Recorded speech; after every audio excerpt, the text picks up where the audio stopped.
Earth Debate, Uncut and After Show. I'm your host Nathan Oakley, and if you are new to this channel, or you've not done so already, then be sure to subscribe. Hit the bell notification icon and join button if you'd like to become a Nathan Oakley 1980 channel member and keep up to date with the Flat Earth Debate. If you would like to support the channel, there is a super chat that runs alongside each of these shows while they premiere, and there's also a Ko-Fi, Patreon, crypto and thanks button in the info box below the video. Speaking of Patreons, I'm going to do a quick shout out to all of you who do support me on Patreon. So, a massive shout out, thanks and appreciation to Thomas van der Zander, Canna Bear, Gary Hughes, Measured Flat, Chris Wouters, Mr. Amish, Sensual Goat, Mitch Kennedy, Rod, The Name's Burley, Todd Wazzle, Jason Hornsby, Christoph Fournier, Flat Earth Revolter, JMels24, Unimento, Iron26, Endless, Gold McKinnon, Retro Bill, Level Blame Poem, Michael Kahn, John Kays, Patrick Gunnels, Banter, Mel B. Styles, Hairy Blade, Mobile Mac 777, Rob W, Del West Watson, Unbelievable Productions, Blue Ridge Ranger, Abraham Mohammed, Skeptic 936, Life is Short, Texas Mike, Chow Yun Cat, David Wayne Foster, and Dank. So another massive thank you to all of you for supporting me on Patreon. Now I will hand over to whoever is in Discord and the Politics Discord server, so you can enjoy their dulcet tones while I set up for today's live show. Flat Earth meme. I put it in the Master B. I think it's pretty good. Let's have a look. Black Swan. Just rescale it a little bit.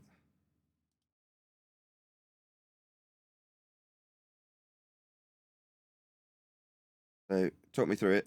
Obviously, it's Spider-Man, and who's the bad guy? Spider-Man is fighting the Spot. So Spider-Man is punching, and he can like teleport through his body. So Spider-Man's trying to punch him, but his own fist is coming through the Spot's head and punching Spider-Man in his own head. So Spider-Man's the Glober, Spot's the Flat Earther.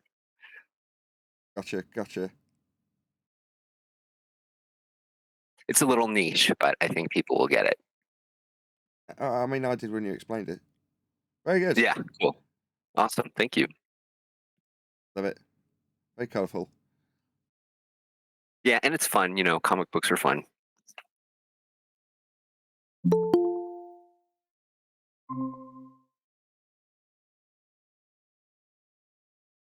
Good morning, Neil. Yo.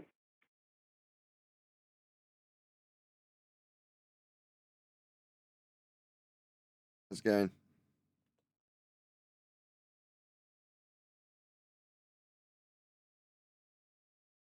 Just for your benefit, Duncan, we're in politics today, so we kind of have to modify our behaviour to a certain extent. Copy that. I'll take your lead, sir. Marvellous. Just morning, Nathan, and just a quick question, or afternoon, sorry, where you are. Your citations that you put up for your stream, do you drop them in Master B?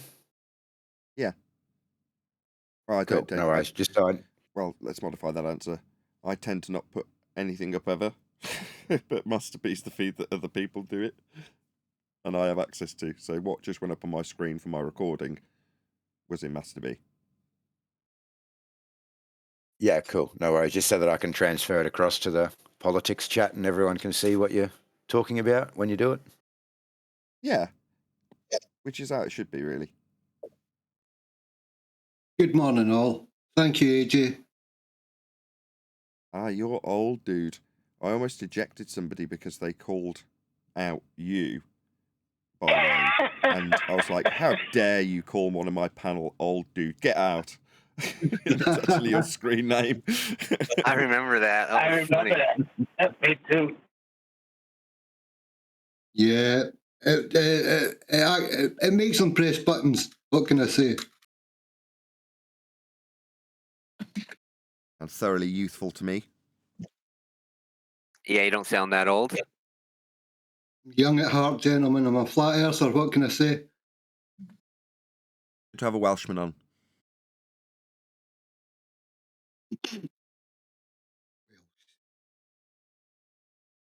No, nothing. Not a little bit of it. He didn't rise to it. Well, listen, Safnach. No, I'm actually surprised, Nathan. I thought normally people confuse my accent for a friend of yours, Dale. It's I don't know. I don't. You're not in the same areas. You haven't got the same regional accent as far as I'm concerned. But I'm obviously a lot more familiar with the Scottish accent than your average American. Maybe you don't sound that similar to Del to me, but you've got a Scottish accent, so that's good enough, right? So you sound the same.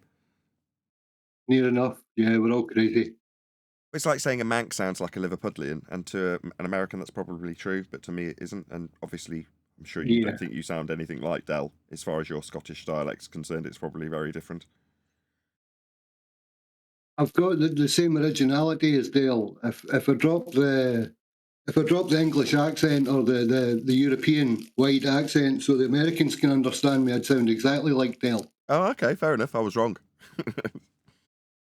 I'll mask it well. Well, I can understand you pretty good. Pretty well. What one does try to elucidate one's words correctly. Oh, how very posh of you. Yeah, pretty well. Thank you.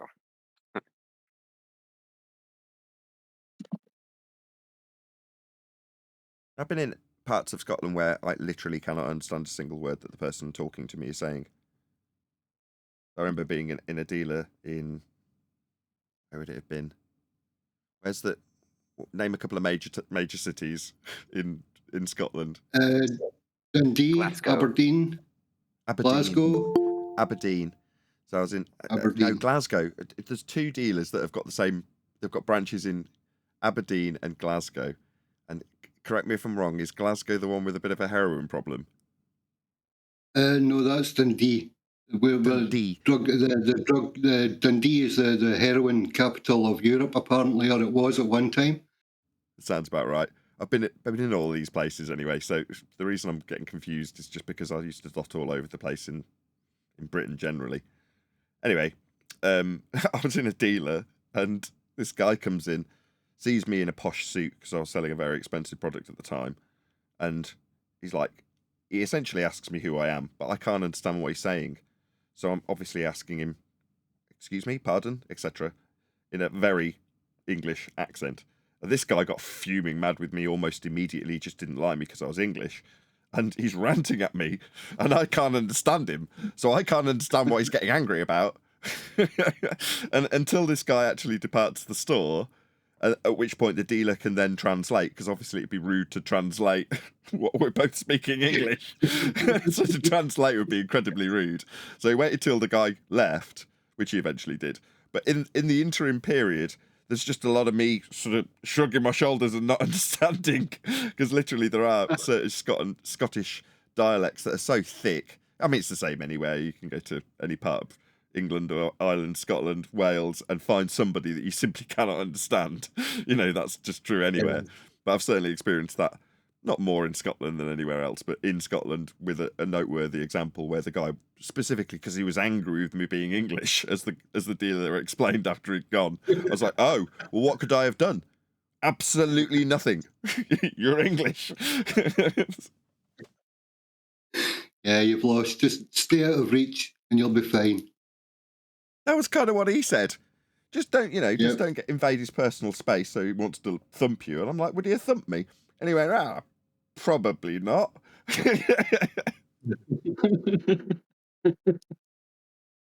Yeah, I've been south of the border a good few times. Like I'm members of motorbike clubs up and down the country, and there's places that I keep my mouth closed. I don't speak. I just let others speak for me. It's far easier.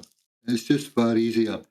And to understand what people say around about, Kent or places like that, the sort of Dornish coast area, it's just, I'm lost.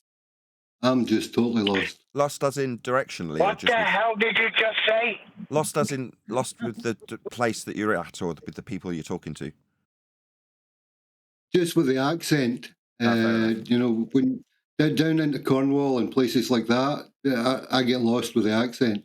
It's broad and country, isn't it? A little bit inbred. Mm-hmm, yeah. Yep. Yeah, I know what you mean. On the other hand, with the Irish and the Scottish compared to the English, for the most part, they're far more hospitable than the English in general, and that tends to be the case the further north you go, the more hospitable it becomes. I don't know if that's because it just becomes a bit more rural the further north you go, and you're a bit more, smaller villages and such like, and even the cities themselves are just that little bit smaller and a little bit more personable in terms of people knowing each other, even in the cities. I noticed that in Scotland. But for that reason, when I've become friendly with some of the dealers up in Scotland, you become really good friends with them, and partake in some of the things, some of the festivities. And I remember doing a burned supper once and having a properly made fresh haggis coming out for the piping of the haggis, I think it's called, when you sing Auld Lang Syne. Yeah. And all that. It's fantastic, but only through pure hospitality of this dealer. And he's my customer. He doesn't have to be anywhere near this hospitable, but he was. And the same with his counterpart, one of his other dealers in Aberdeen that was equally hospitable. And I'd get up there and he'd be insisting on taking me out for dinner and coming back to his house to stay and things like that. Same in Ireland. It's just I'd never get that out of an English dealer. Let's put it that way. Really?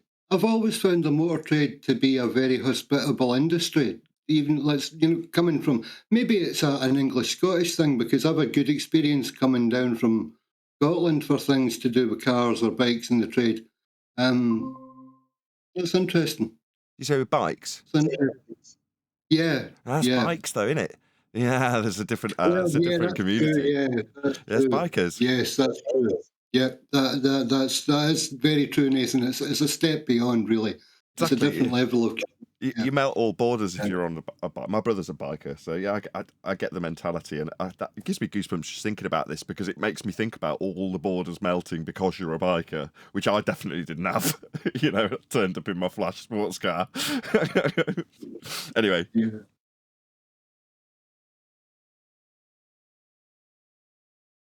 No, it's good. It's good to understand who old dude is. Why'd you give yourself that name? It's a bit self-deprecating. When I joined the internet, it seemed like a young person's place for me, and I wanted people to understand that I was no young mind in any way, shape, or form. It was all new to me, and also the fact that I'm male. I didn't want to go down that route with too many people, so I just made it clear straight from the point. I'm not young, and I'm a guy, and the rest you can pick up en route. Oh, I got you. You want to distinguish yourself from the youth. Fair enough. I got a Yeah. question. Hey, Neil. Why were you agreeing with that guy about that non-experiment that he had? Because he dropped your name and said, "Old dude said it was a good experiment." Something with lasers? This is Duncan Darth with the lasers and the theodolite stuff. Yeah, I told him that it was a start, and that for me, we need to correlate as much data as we can. And then we need to clarify where it's being applied geodetically, where it's been applied mathematically to the globe, to let everyone see this. So I told him initially that anything that we can correlate, any data that we can gather wherever we are, someday generationally down the line, it can be put together, and possibly we could start to map this out. But he was quite clear at the time that he wanted to show something that did show the differences between where it's been added to, or where the math has been added to it for a globe. And that part of it, I was behind him. That if he was willing to clarify where the maths had been implied to show curvature, then go ahead and do all the surveys that he liked, because he's got the tools and he knows how to do it. It's a lot more nuanced than he implied, eh, Neil? Yes. Did he tell you I thought it would prove Earth's curve? Well, no, he just hinted at your affirmation in regards to the argument he was having in the moment. Like, this guy agrees. Well, contextually, didn't have anything to suggest what was being agreed with, how you agreed, the context you've just given, basically. But that's your fairly standard rank and file scumbaggery that goes on, isn't it? Usually. No, I do think that anyone with all this surveying equipment, if they know how to use it, go out and do these tests, correlate the data, whoever you are. But be very aware that you're going to try and apply it through mathematics to a ball. And that's where we draw the line. You can't go any further than that. It's on a flat baseline. Everything's from a flat baseline. Now you're talking. I think he probably was when he was referring to that particular baller and you know, being agreeable with him. And the guys just used that to his unfair advantage unnecessarily or unreasonably. But that's, again, Neil, standard fare. I'm glad you got clarity, though. I didn't actually remember that was the reason why he was dragged into the conversation. By dragged in, I mean, you know, he's not representing what you actually discussed with him in any way when he just mentions your name, old dude. Yeah, I heard that he spoke to you about it and he got shut down. Honestly, I can't even remember what happened yesterday, so possibly if Neil knows more better than I do. Welcome to the past 50 club, bro. Well, he was talking about measuring, you know, laser distances. Yeah. I don't see any need for that anymore. What are you doing? And it's not an experiment. What was the naturally observed phenomenon that he was putting this together for? What did he see? I don't think I got any clarity on that. Lasers? That's not natural. He always uses the word experiment when he's talking about anything like that. He doesn't know. He's hard to deal with him. And he changed his name. Let's see if he shows up in here like a different account now. Yeah, but that's the problem we faced. We were duped with everything being an experiment and everything being science. It's about time we know what we're talking about. Just if you're not talking, can you pop yourself on mute, old dude? Sorry, you're causing feedback, that's all. Oh, sorry. That's all right. I think that's probably a good opportunity for me to give a little disclaimer to everybody who's here currently. So in about 20 minutes, I'll go live. Please don't swear. Almost anything else goes. If you did have a claim, it will be heard. If anybody from my own panel tries to interrupt you, I'll shut them down so we, at the very least, get to hear the entirety of your claim. But basically, yeah, please don't swear. Why don't you tell everybody if they're not speaking to go on mute, because that seems to be a problem too? Yeah, so if you're not talking, just make sure you're on mute. Because it causes audio chaos, which is fine if it's just a casual discussion, but obviously it's being broadcast, so ideally clean audio is what I want. I appreciate that people may not adhere to that if they're in the middle of a conversation, but even if you are in the middle of a conversation, when someone's responding to you, just pop yourself on mute so there's no feedback, ideally.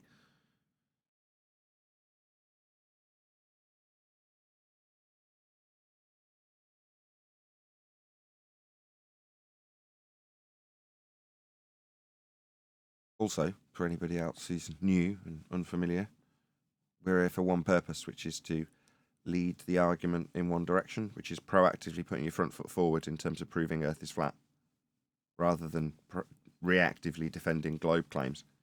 And if you're put into a position where you have to reactively defend a globe claim, take them to how Earth is measured in the first instance. That's why we're here. That's our purpose in being in the politics server.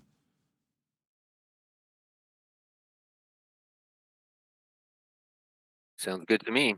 Standard plan. Yeah.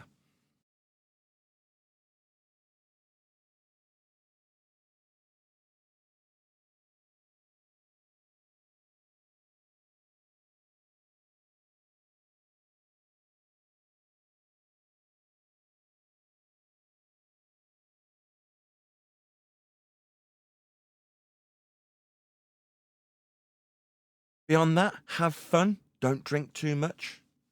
Let your parents know where you are if you haven't done so already.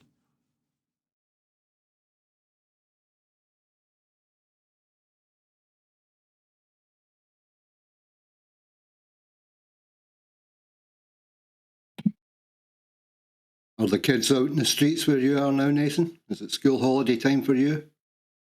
I don't really keep track of those things. I don't know. I homeschool my kids, so wise the move. concept of holidays is kind of redundant here.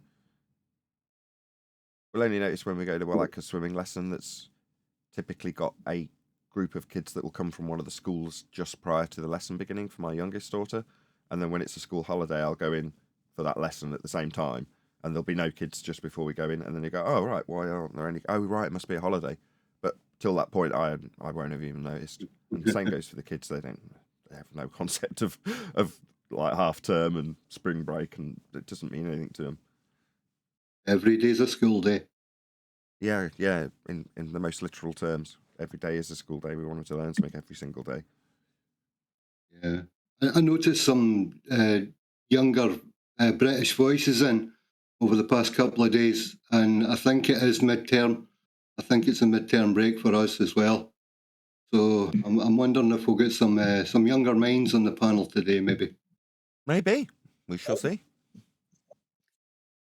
They can take part from as young as 13, as far as I understand it, from the terms of service on YouTube. You know, you can have and run a channel from that age. My daughter damn well knows it, man. She reminds me of it all the time.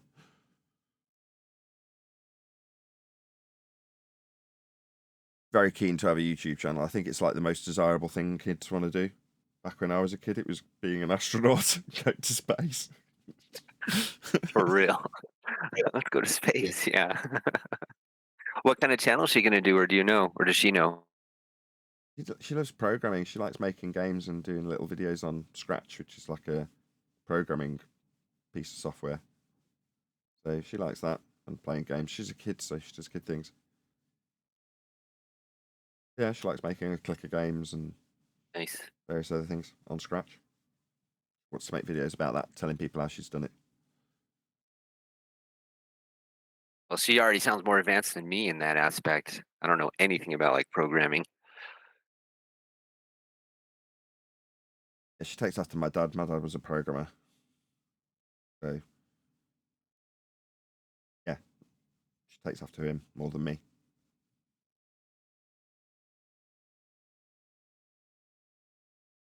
My eldest daughter, that is. My youngest is too young to see what she's going to be like. You know what I mean?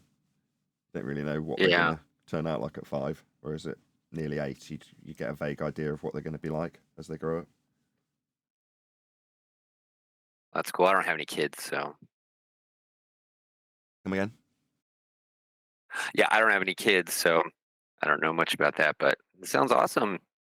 Yeah, fair enough. I don't want to be a baby boy. I'm really sorry.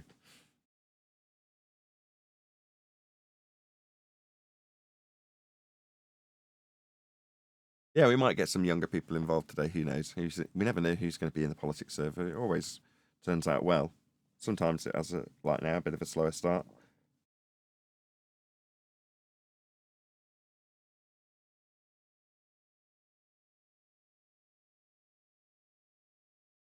Yeah, Fridays are a different crowd. It's definitely different. It's fun for sure. Yeah, it just has weird pacing on a Friday. So typically on a weekday, Monday to Thursday, in our own server, I can dictate the pace for a show. So I can very much keep the live stream flowing in a certain way. Whereas in this server, there might be protected silences on a live show, which typically I don't like, but I don't want to. Oh, I can't really. I'm not in control of this server, so I kind of have to go with the flow, don't I? And we kind of like those protracted silences sometimes too. So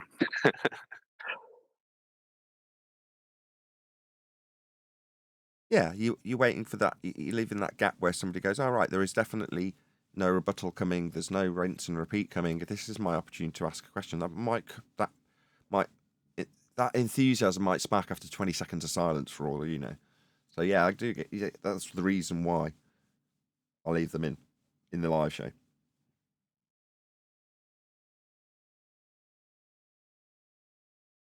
yeah, it's great. It's very telling when they can't respond for Hey guys. 20, 30 seconds. Hello. That one deck. Yeah, how you Nathan? Hey guys, you all right? Yeah, I'm very well. Thank you for asking. Good stuff. Very, very busy, more so than normal, which is never good. To be more busy than normal means I have to burn the candle at both ends, which is not good. There we go. Such is life. Yeah, I've been busy too. we've had a bit of a. It's been quite hot, hasn't it, last few days? So in my job, refrigeration in the UK, refrigeration is pushed to its limits, especially when it gets near to 30 degrees, because most of the equipment's only designed to, the design spec is only for 30 degrees usually. Is that right? Yeah, in the UK, usually installation stage, people will be quoting to install the equipment, and they'll decide to use 30-degree equipment because it'll bring the cost down on the installation. Typically between £15,000 and £25,000 on a big supermarket installation. So then they'll win the job. But then when the temperature does get to 28, 30 degrees, which it can do in sunspot areas on roofs for the condensers and gas coolers, they just won't work. They're outside of the specification and they just fail. And then the supermarkets are emptying food out of the fridges, they're losing sales, and then they're phoning the engineers out to say, fix my fridge. And you can't fix it because everything is working correctly.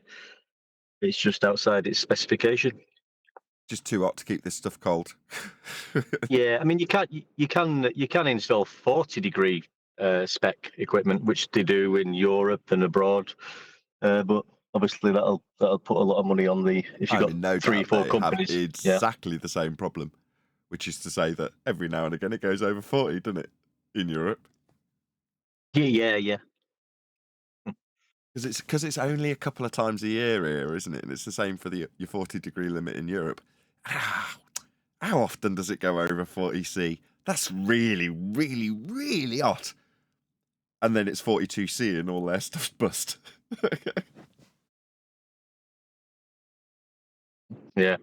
Yeah, so it's been a bit like that for me last few days.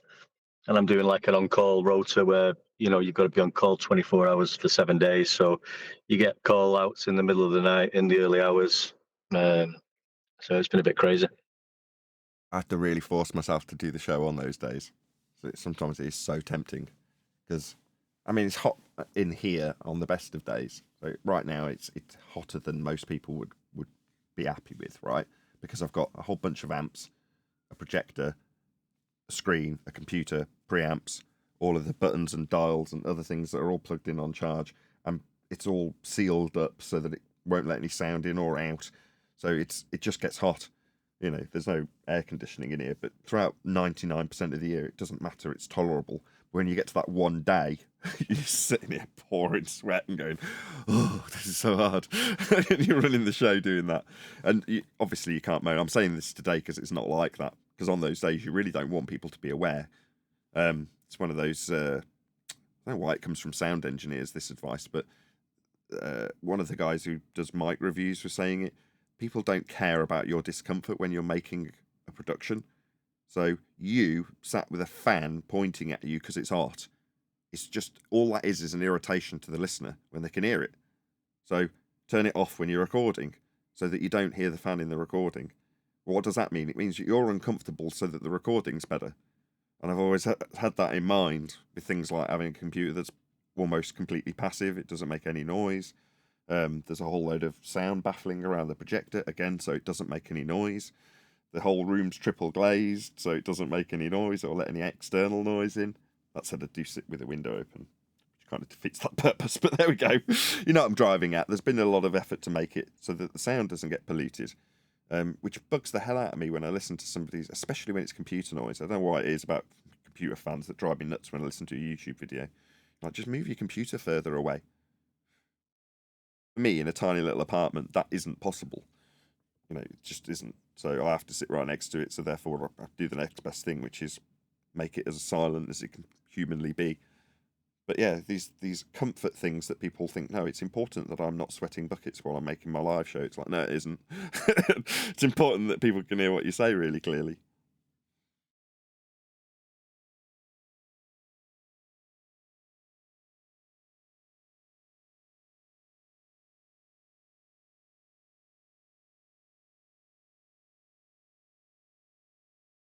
That is probably something that you would adhere to as a DJ. Same thing applies, right? if you've got something on your desk that's interfering with the audio, you just get rid of it. You'd be like, I can't have that. Even if it's something that's making your life a bit more comfortable. It's not about how comfortable I am, it's about the entertainment of the people who are listening to my songs that I'm playing. So if I've got a little, I don't know, air compressor that's blowing air on me and it's buggering up the sound, then you just can't have it. Yeah. Yeah, I do get it sometimes. With the cables that plug into my speakers, sometimes, you know, you're doing a mix or you can just hear some crackling. Or, you know, you're messing around on the console and it's just, you can, so you're thinking, what the hell is that now? And then you've got to put your headphones down and start looking at the back of your speakers, make sure things are, you've already done this once when you're setting up, but then you're thinking it's something loose or been pulled out and it just distracts you for a while.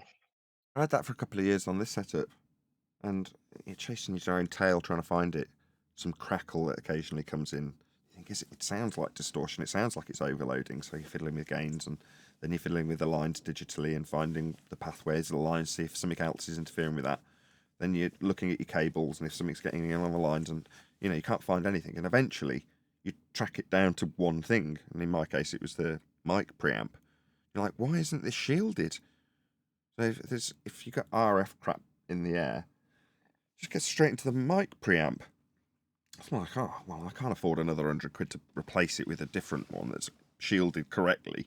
So, well, how can I solve this problem? So it's like, well, I lengthen the cable for the USB and lengthen the XLR cable and then put it right in the middle of the carpet. So each time I start the show, part of the setup, which takes about half an hour, turning this room into a studio from a lounge, is pulling out the preamp and putting it in the middle of the carpet so it doesn't have any RF interference from anything around it.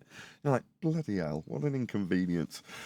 Just so every, I don't know, 6 or 7 minutes, it doesn't suddenly get a bit of RF into the box and go, which nobody's ever mentioned it or noted it, but it bugs the hell out of me when I'm editing something. I'm like, oh, that word's got interference on it. That's all it boils down to. Having to chase your own tail for literally a couple of years trying to find what the hell's causing this ever so slight distortion that was just annoying me. And it wouldn't be annoying me during the recording because obviously I can't hear it going down onto the recording itself. It's only when you come back to it and edit it that you go, oh, damn, why is that there? That reminds me, I do. There's a few of us who do this. We've got some big speakers that my friends got that we use when we're doing like bigger venues, like some big Yamaha speakers on big tripod stands. But typically at home or just if I'm doing small things, I've just got some little rocket speakers, like a black speaker with a yellow front. But I had them out in the garden a few weeks ago, a few friends round. We put the decks in the garden and just having turns each, doing a few tracks, back-to-back tracks. But we got to a certain volume and I heard my speaker, like the tweeter was going. And I picked up on it straight away. I thought, oh no! So I had to turn it down a bit but that's just reminding me. I think I'm going to need a new set of speakers or a new tweeter for that. Well, if it hasn't gone, it might have just been overloaded a little bit. You know, these things can go out of tolerance if they get too hot. So there's a good chance, especially with tweeters, because they're very durable. People don't realise how durable they are. So, especially with PA tweeters as well. In my experience, if you can hear it going wrong and you stop doing to it what it doesn't like, there's a good chance it'll cool down and just work exactly as it did before. In other words, you might not necessarily need a new tweeter, unless they're total garbage, cheap nastiness, in which case, yes, maybe you will.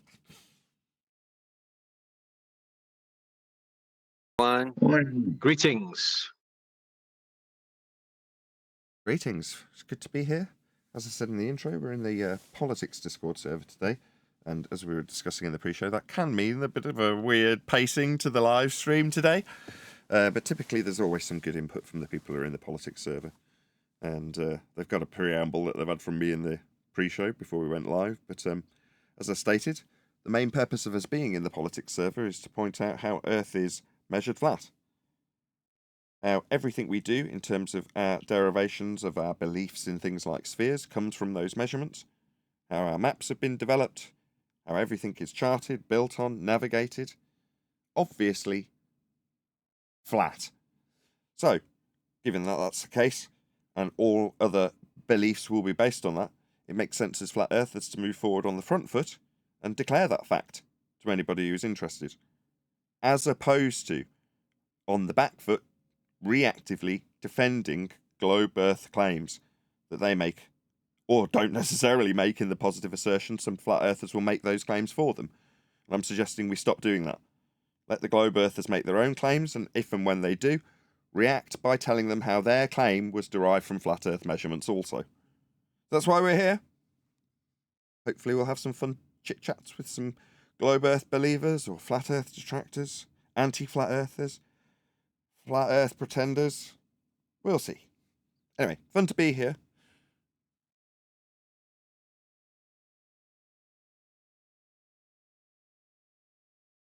It doesn't immediately develop into a conversation. We'll have a couple of housekeeping questions. How about that? Sounds good. Reckon that'll warm up the Discord server.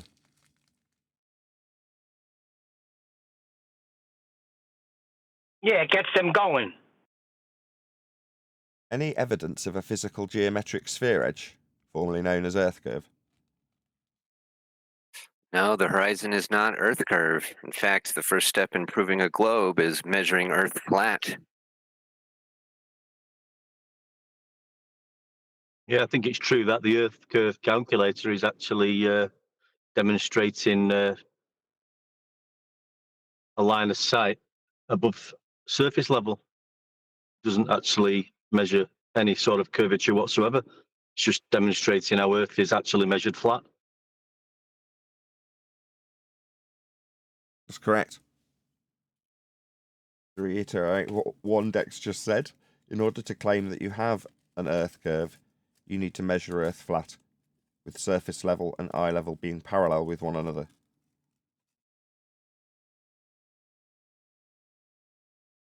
And, you know, that's not just something we're making up. You can look at that and it's shown in black and white. Yeah. It's what I take them to if they say level is bending. Hey, Chocolate.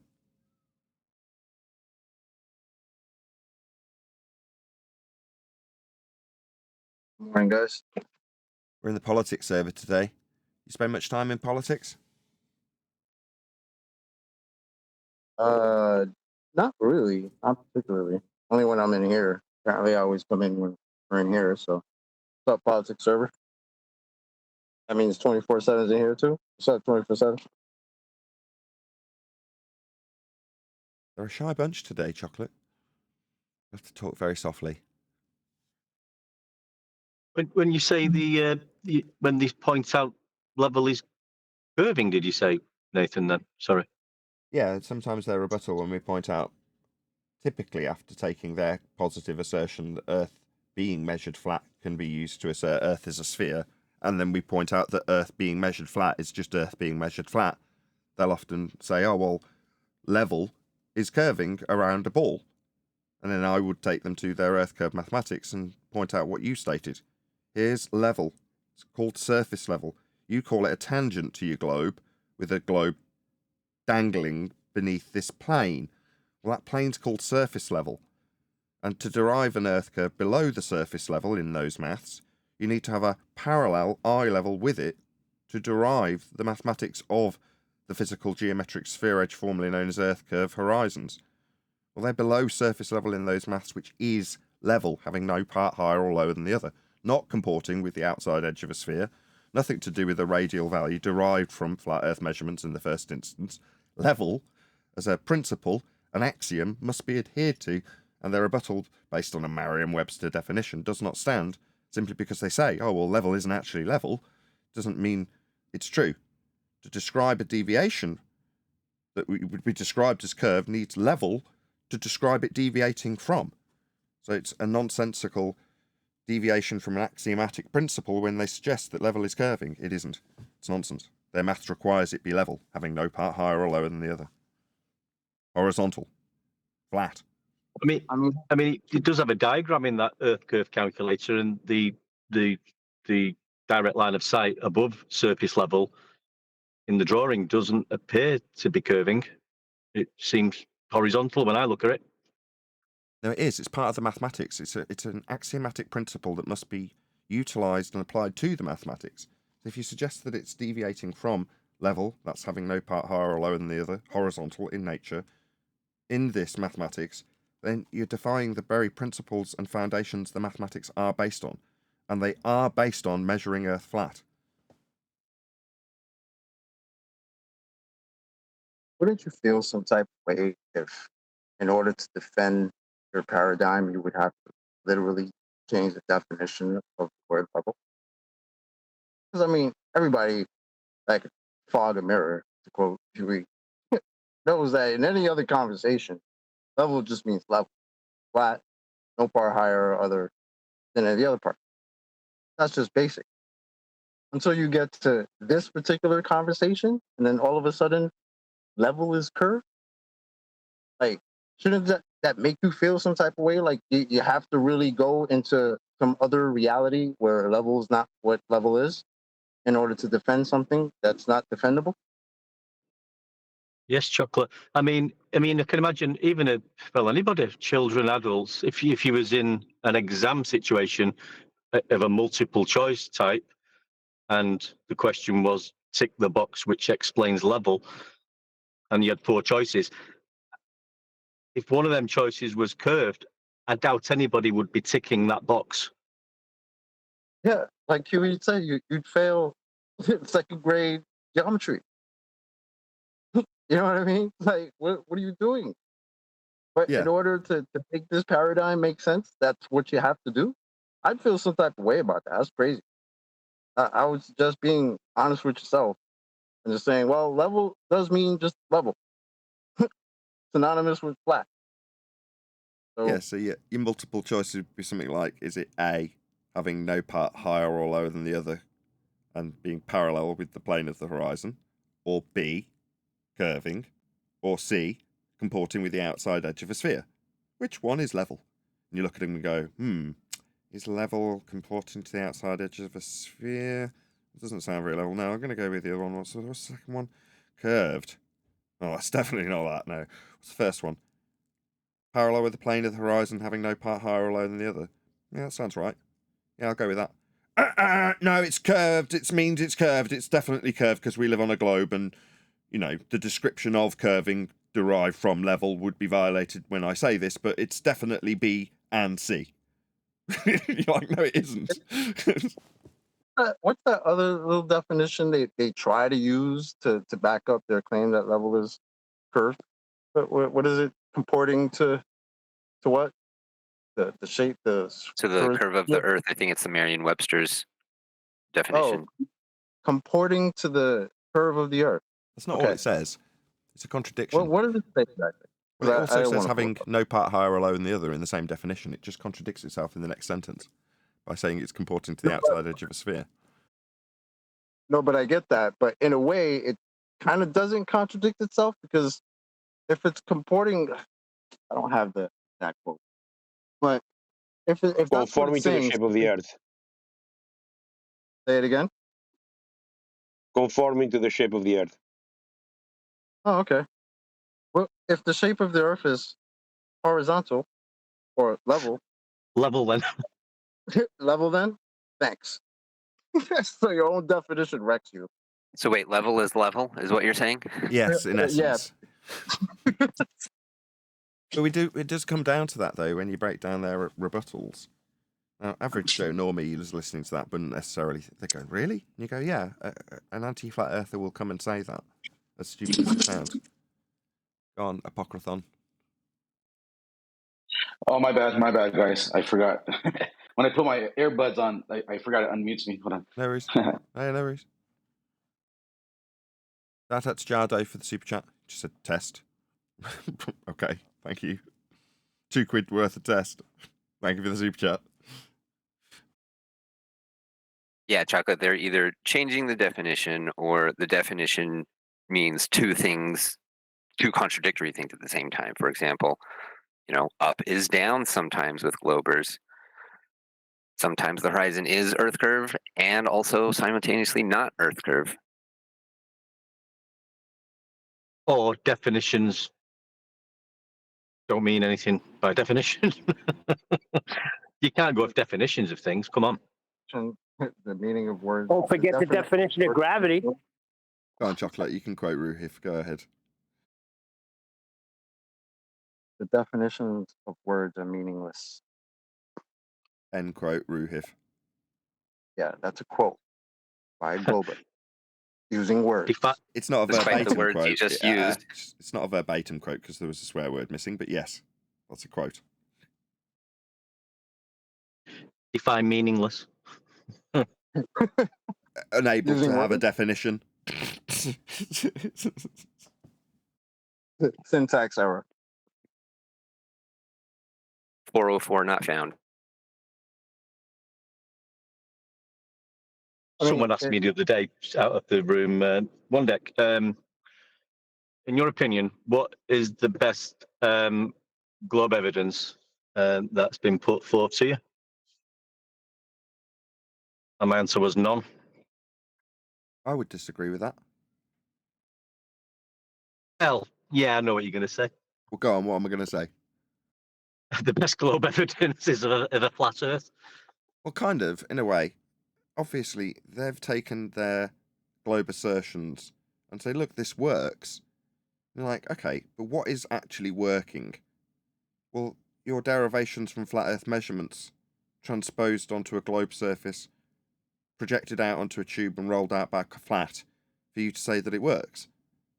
But it's got its origins in flat Earth measurements. So every victory that a globe Earth takes when they assert that this works only because it's on a globe, you're all right, okay, let's just take that at face value. You say this works only because it's on a globe. Where did the globe come from? You see where I'm going, one deck? Every one of their victories, if you take them to their origin of the globe itself, proves a flat Earth.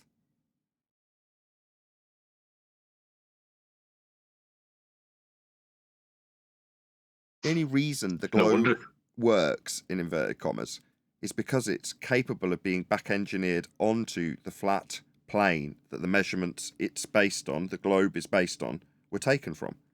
That's why and only why it quote-unquote works, because it's back-engineerable onto the flat plane with angle measurements to the stars. That's how it has been measured. That's how the globe was developed. Another shout out to Jardo.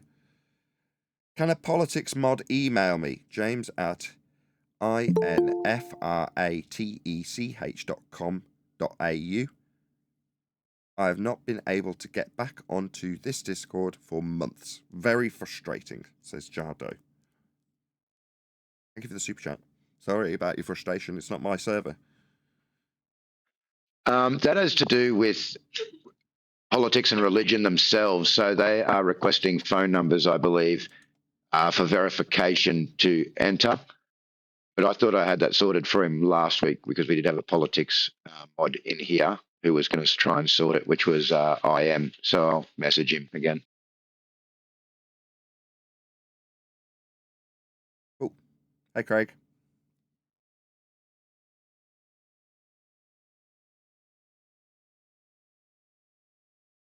Alrighty then.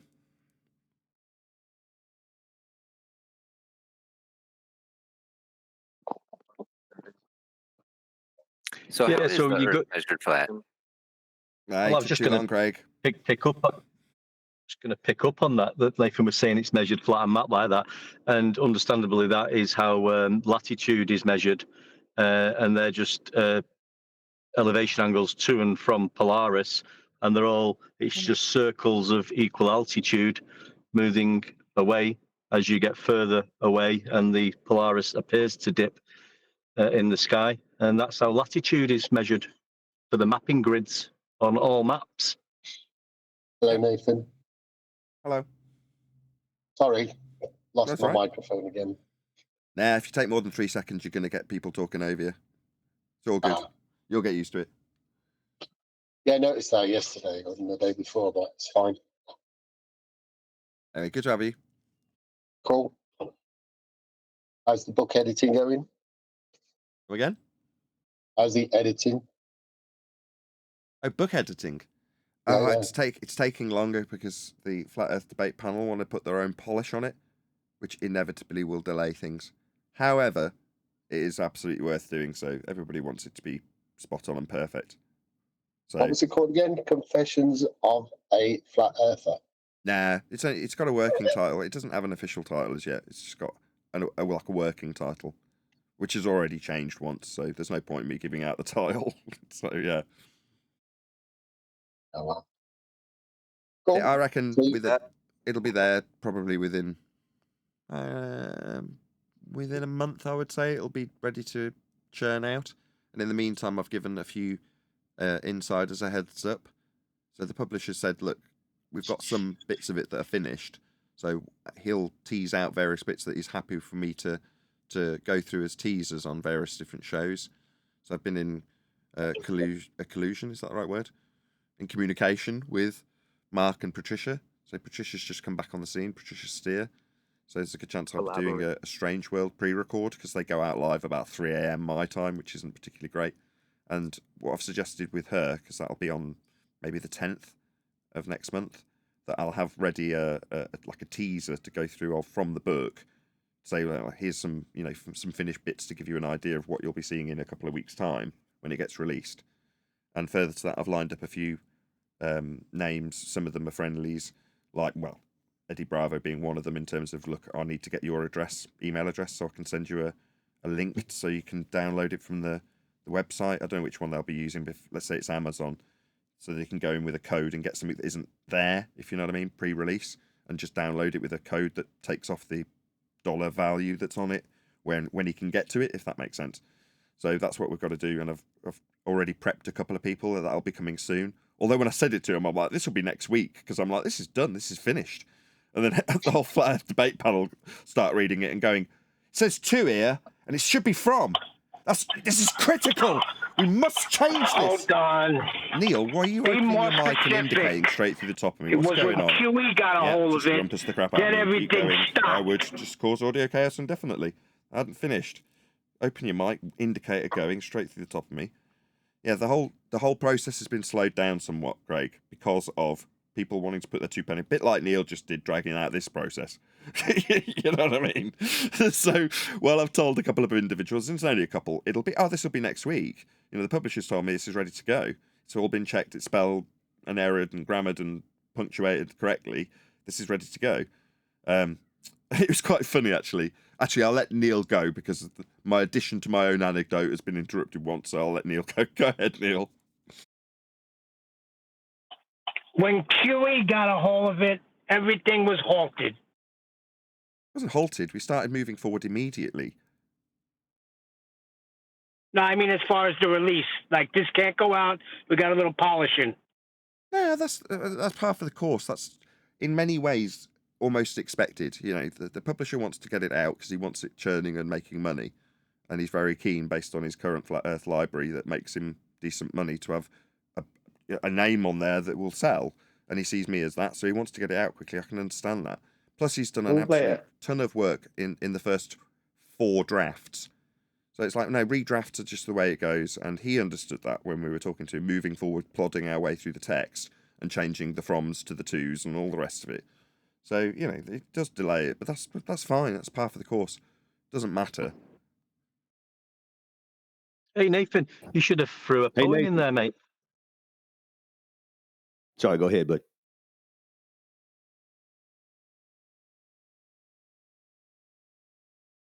I'll be all right. You'll be able to get on. Any changes on edition number 4 or 5 or 6? I mean, the interviews you're going to do, just out of interest, are they going to be just questions about the book, not debating? Yeah. I mean, that's what I'm priming. I'm priming friendlies that I know and asking people to reach out to people I don't know that might have them in their extended 6 degrees of separation, to get me into other people's networks to be able to publicize the book. That's early stages. So, within this month, that's what's being eked out by various different people who are helping me do this. Big shout out. You all know who you are. Big shout out to you. Hey, Nathan. Yes. Up to date with the Flat Earth debate. Book title suggestion. I don't need any. The last concern is the title. Honestly, it's got a working title. I've already released this out to a couple of people. I've leaked it, so to speak. So, for example, Russian vids. I was like priming him to do the same thing. That is to say, I'll get you a voucher code, get you to be one of the downloadable people. Because Russian vids, as much as he's currently on a smaller channel, it's like, well, that's because his 100k channel was wiped out presumably in COVID. It's like, no, your pull and influence, regardless of how big your channel currently is doesn't matter. That number's kind of irrelevant in that regard. So, I'm sure he doesn't mind me using him as an example, which is why I'm using Russian vids, who coincidentally just did an interview with Bart Sabrell. Did anybody see that? No, you're not. No. It's all about give and take, right? When you're a flat earther interviewing someone that was terrible. Say again. Sorry. Go ahead. No, I watched. I just got done watching it last night. The Bart Sabrell and Russian vids video. Yes. Bart, he's hard to listen to because he's right about a lot of stuff, but at the same time, he's a forever glober. He didn't even want to mention flat Earth. Like, it was funny. Okay. Fully immersed in the heliocentric paradigm. Whoever that is, you're very quiet. Who's that? Someone was it's me. Choco. You're very quiet. All right. No, try again. I was just saying he's fully immersed in the heliocentric paradigm, so I can understand that it is hard to listen to him, even though he is on point with so many, things. There are details he's definitely on point with, but the fact that he still believes that we're on a magical spinning water ball flying around in a vacuum, it's a problem. You know what? I wouldn't mind covering this. We cover this next week. Not now. We're in politics today, but do you want to cover this? Yes. Okay. I think we should cover the Bart Sabrell Russian vids. He's actually called RV Truth, so I should get his channel name right. Is there any chance one of my mods in the live stream can stick a link to RV Truth? And it's his interview within the last 24 hours with him and Bart Sabrell.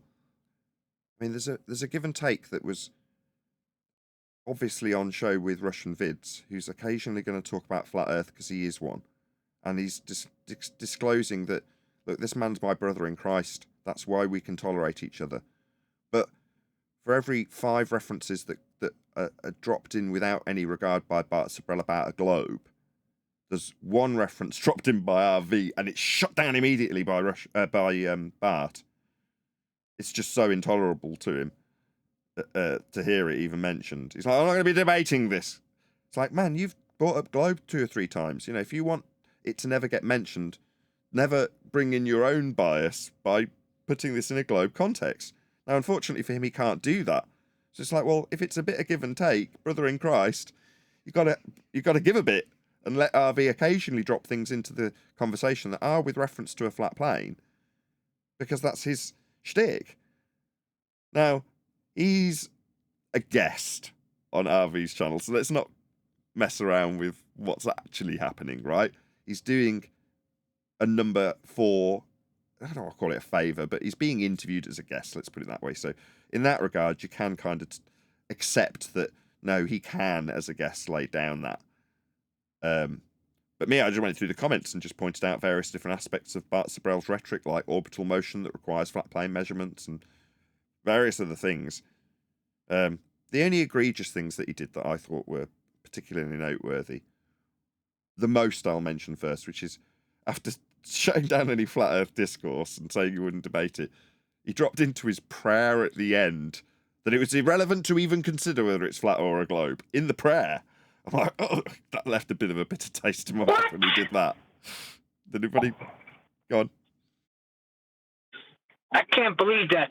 I tell you what, it sounds like he's got a lot of heat on him. Well, the other thing he did was to suggest that a gentleman he was using in an example should but did not appreciate the moon landings were fake, and therefore his credibility should be questionable in the description given by Bart Sabrell. So my comment at that particular timestamp, I left a comment, then put timestamps for every bit that I listened to. I listened to the whole thing and timestamped all the bits I found of note. But my note was to say, well, by that standard, myself and Russian Vids included as a flat earther would have to say, well, because Bart Sibrel can't see the obvious and observable, measurable nature of Earth and how it's been mapped and navigated, built on, surveyed flat, then should he be questioned? Should we question all of his other, some of it a bit sketchy in terms of the speculation rhetoric that he's coming out with, because that's the standard Bart's laying down. Now, frankly, there was some very interesting stuff that Bart Sibrel went through that was reasonably well researched, and it was an extremely interesting interview, full stop. So I thoroughly enjoyed listening to it, which I did also make a note of in my extensive comments with timestamp links to it. But there you go. Those were the two most egregious things, other than him occasionally, as a guest with rightful, justification to do so, shutting down his host when bringing up his namesake. Well, it's not anymore, is it? His flat Earth pet subject, which is RV Truth's, bias in that regard. So there you go. That was my take on it. Anybody else got any opinions on RV and Bart Sibrel's discussion yesterday? I don't think he knows the first thing about the flat Earth topic anyway. He kind of reminded me of like that uncle that like thinks NASA's full of crap, but has no idea what flat Earth is. That's kind of the vibe I got from him. Like you could talk to him about stuff, and I feel like it would go right over his head. After he left, but I mean, I don't know. After he left the interview, someone left a super chat for RV saying he looks like Uncle Fester, and he's like, "Well, maybe a little bit." It's like you don't need to attack the guy's appearance. It's just take at face value what he says. That's it. He is who he is, and he's got credibility in terms of him exposing NASA. Yeah, you can take that into consideration if you want, but not necessarily for his other stuff that he's, speculating about. Chew the meat, spit it out the bones, same with everybody. But I think he's a good sport for being in front of RV, and it's a testament to RV and his tolerance. In other words, he can bite his tongue when told by someone like Bart Sibrel, no, I don't want to talk about this. And he did it. He bit his tongue, where I probably couldn't have done. So, there's a few raised eyebrow moments for me in terms of RV and his way of treating Bart that has obviously allowed a relationship to build for that conversation to even take place, and it's not the first. So I was like, nice. For you to be in this position is a testament to RV as an individual. Wouldn't you agree?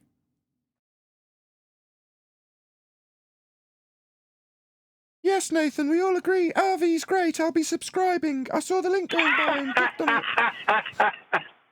Yes, I agree. Couldn't get off mute. Sorry. Subscribe today, RV Truth. You may have seen him or heard of him if you've been around for a while as Russian Vids. And he had a massive channel at one stage. Now he's not. He's smaller than this channel. He's maybe a similar size at the very maximum, because he's obviously lost a lot of subscribers over the years and had many, many channels. But yeah, his current channel is RV Truth. So check him out. As I say, there's a link going by in my live stream chat right now. If you are watching live, please share the show also. So 2 clicks to click on the share button, stick this show on Facebook. I'm sure we'll get into the fundy chanting from Globe Believers shortly. Well, I was just going to ask you that. I thought when this channel first launched, it was going to be a baller takeover. That's what I heard. I could be wrong. Yeah, that was before we toddled along about 5 months ago, though, isn't it, Neil? I mean, if you claim you're going to turn a channel into a baller channel, you gotta come through. Where are you? It doesn't matter who shows up, unless you're scared.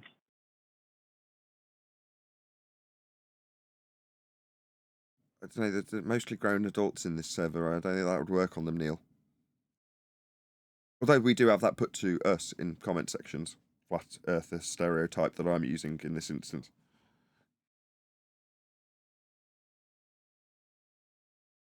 Well, the thing that always gets me is if I had something that I knew was true and I had evidence for it, I'd be shouting it from the rooftops.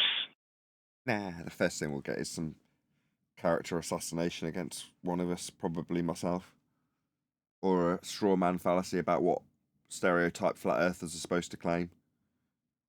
Or a demand for an explanation that's been done by us in the past. That's typically what we get, right?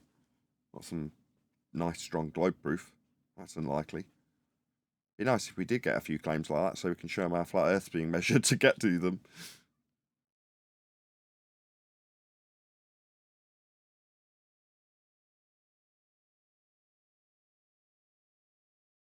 Even the chat's quiet tonight. It looked like Mobius might have wanted to say something. He unmuted a couple of times while you were speaking. Yeah, I noticed that. Did you want to say something, Mobius? Feel free.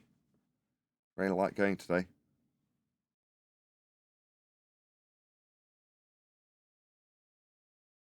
Or not. Isn't there a political debate going on currently? It's going to draw everyone's attention. That was last night. Trump and Kaiser Jose. There you go. So people are going to be discussing that today, aren't they? Well, there's a good chance that might be why it's a little bit quieter. What I mean is this there was a. Go ahead. Sorry, there was a question about time zones. Right as you did your intro, I don't know where that individual went, but whoever was asking about time zones during the intro, go ahead and pipe up if you would like.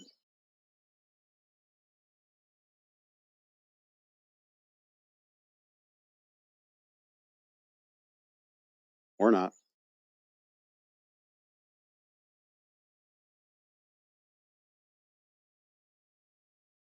Alrighty then.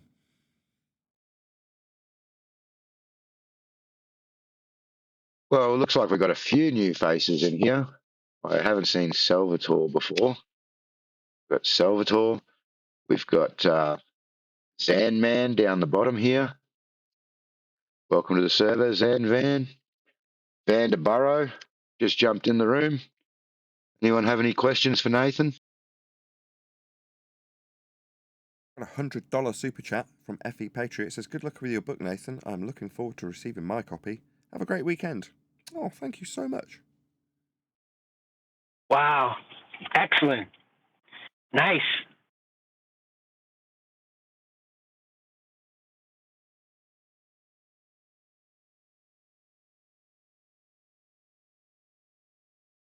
I'd normally chime up here, but I'm not hosting this. So if everyone wants to be quiet, it's down to you guys in the server. I mean, I'm not going to deny that it might be my presence keeping them all quiet.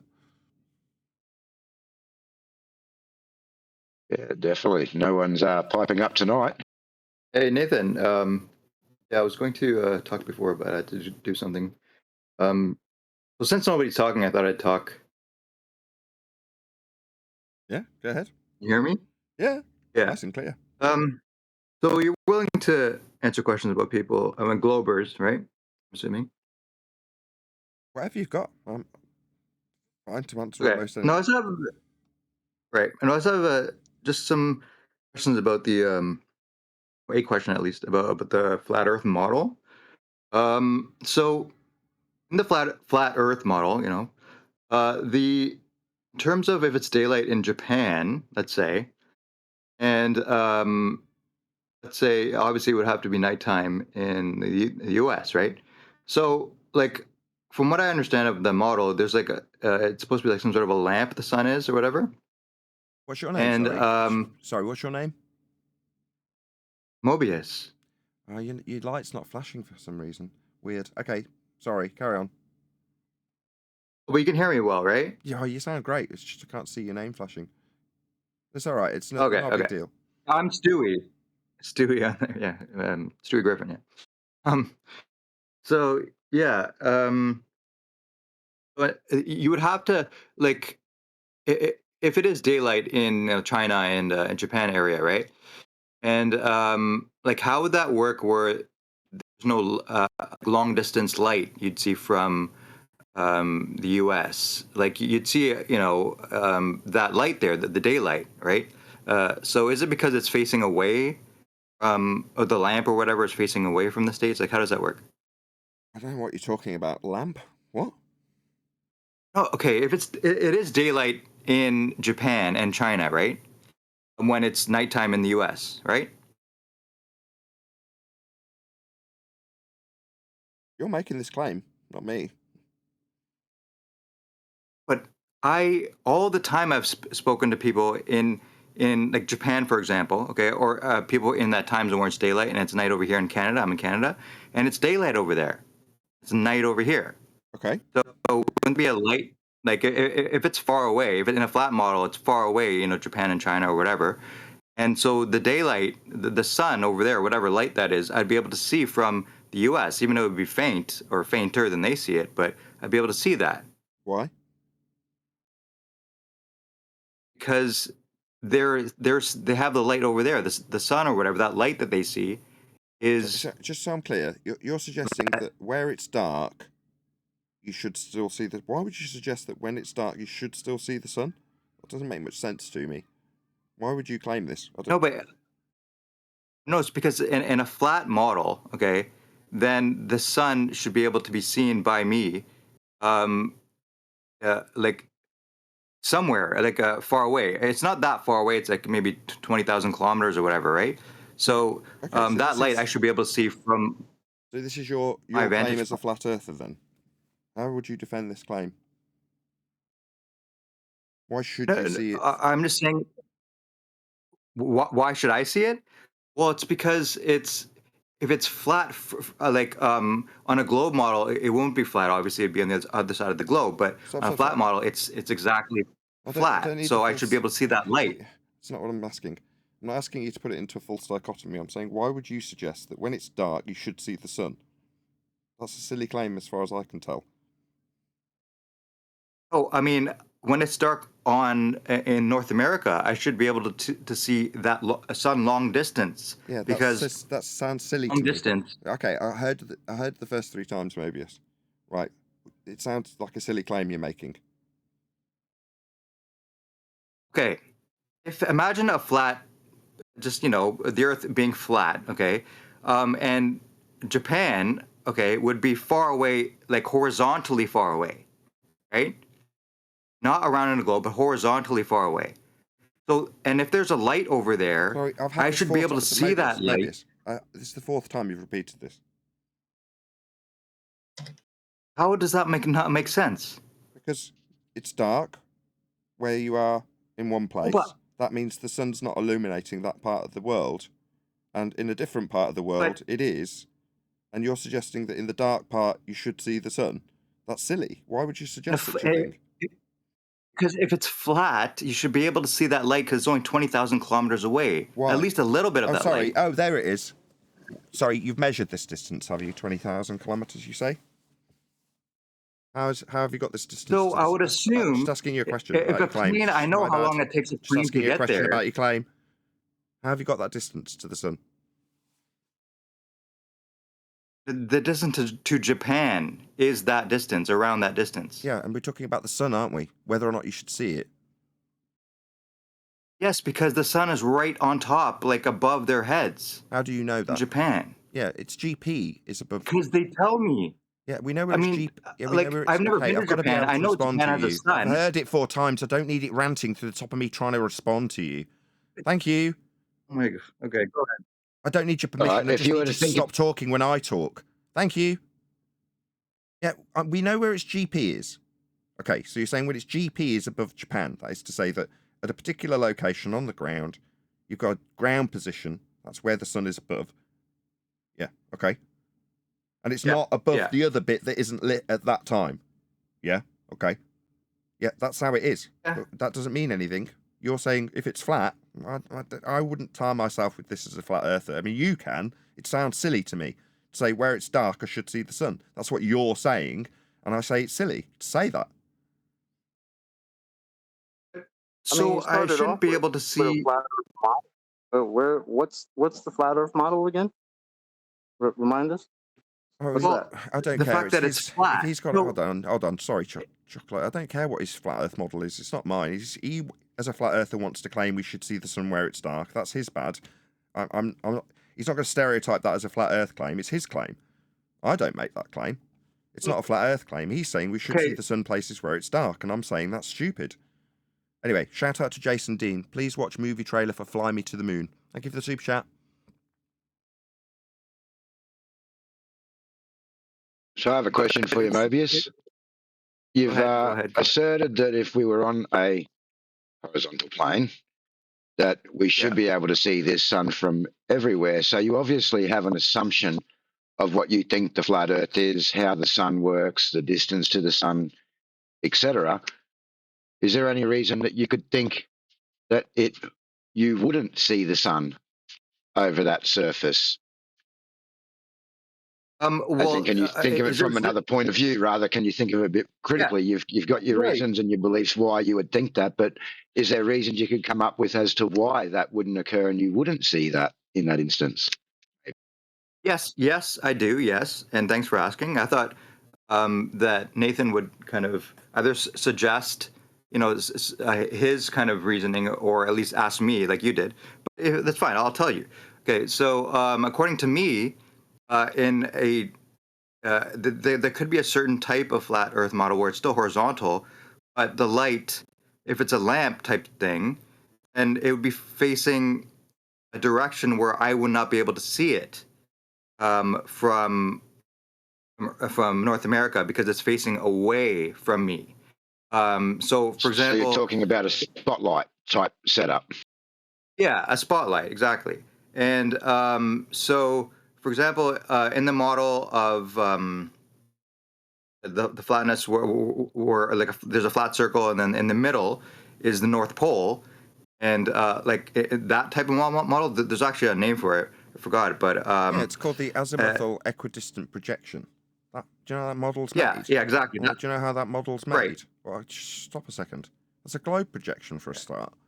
Did you realise that? Yeah, it's Okay, let's just stop. Did you realise or not? It's a closed question. No, I don't, like when you say it's a globe projection. What do you mean it's a globe projection? What I say? Do you know the origin? Well, I just want to finish. Okay, look, you're asking us about positional data on maps that you say are our model, right? Because this is a straw man fallacy. I mean, I've tried to lead you into the point that this is your claim. You want it to be my claim, though, don't you? You're telling me what flat Earth does as a non-flat earther, ergo straw man fallacy. Something that you say should happen on a flat Earth. Something you say is our argument that you say you can undo, and are inviting me to offer my take on your straw man fallacy. That's what this is, a straw man. You say this doesn't work on a flat Earth because the light. I was interrupted, and I'm still talking. And excuse me, me ripping your stupid argument to pieces doesn't require you to talk over me. I didn't do it to you. Stop talking. It's called a straw man fallacy. You say we should see the lamp over there on this globe projection. Why? You didn't give me a reason. But you say, we say that should happen on our model that you are representing for us on our behalf as a straw man. It's a straw man. I don't claim this. Nobody here claims this. Nobody here suggests that the sun should be seen where it's dark. It's absurd. You've invented this as a straw man fallacy. That's what's happening. I'll just make it clear for my audience what's happening. He's used a straw man that he says we should be claiming and what shouldn't happen based on his assertion of our model we don't claim. AKA a straw man fallacy. Are we done? Was there anything else, Mobius? Okay, first of all, I was answering the other person's question. I was answering the other person's question as to how you would not see the sun, from North America when it's dark.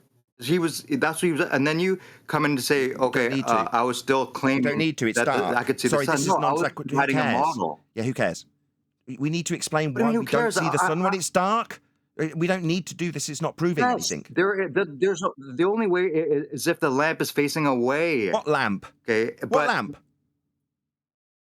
Isn't there some sort of a lamp or something? Excuse me, isn't this part of your straw man? Isn't there a lamp that you guys should be claiming? Isn't this your straw man? Sorry, are you going to now tell me? Shut up. Stop talking. Stop Where does that talking. Sorry. Yes, that's a pretty concise summary of a straw man fallacy. You about to tell me how my lamp should work? No, mate, it's your idea of an argument you're about to burn because you say we say it. That's called a straw man fallacy. Do you understand what you're doing when you tell me about a lamp on my model I don't claim? No, this is your invention, your claim. You say the sun is a lamp. I don't say this. It's called a straw man fallacy, because any minute you're going to burn how that lamp you say we claim wouldn't function that way. That's burning the straw man? Yeah, we know how this fallacy works. This is tedious. I don't need you to yammer through my victory as I point out the flaws in your argument. What I'm doing is voiding your argument, Mobius. That's what I'm doing. You yammer through the top of the absolute annihilation and demolition of your fallacy that you put to me. That's what I'm doing. I don't need any commentary while I'm doing it. Yeah? I'm taking a position of superiority, declaring to a live audience how you, this man, has used a fallacy, a straw man fallacy, where he's going to burn that which we don't claim, like a lamp. Who's claiming this? He is. It's stupid nonsense. So are we done with your fallacy? We are. That means anything else? Okay, if it's not a lamp, what is the light source? Did I make a claim about it? Well, can you tell me? Because why? It's your model. Why? Well, my model, I haven't claimed the straw man. You still need to burn this straw man, right? So give me what I need on my straw man is your reply.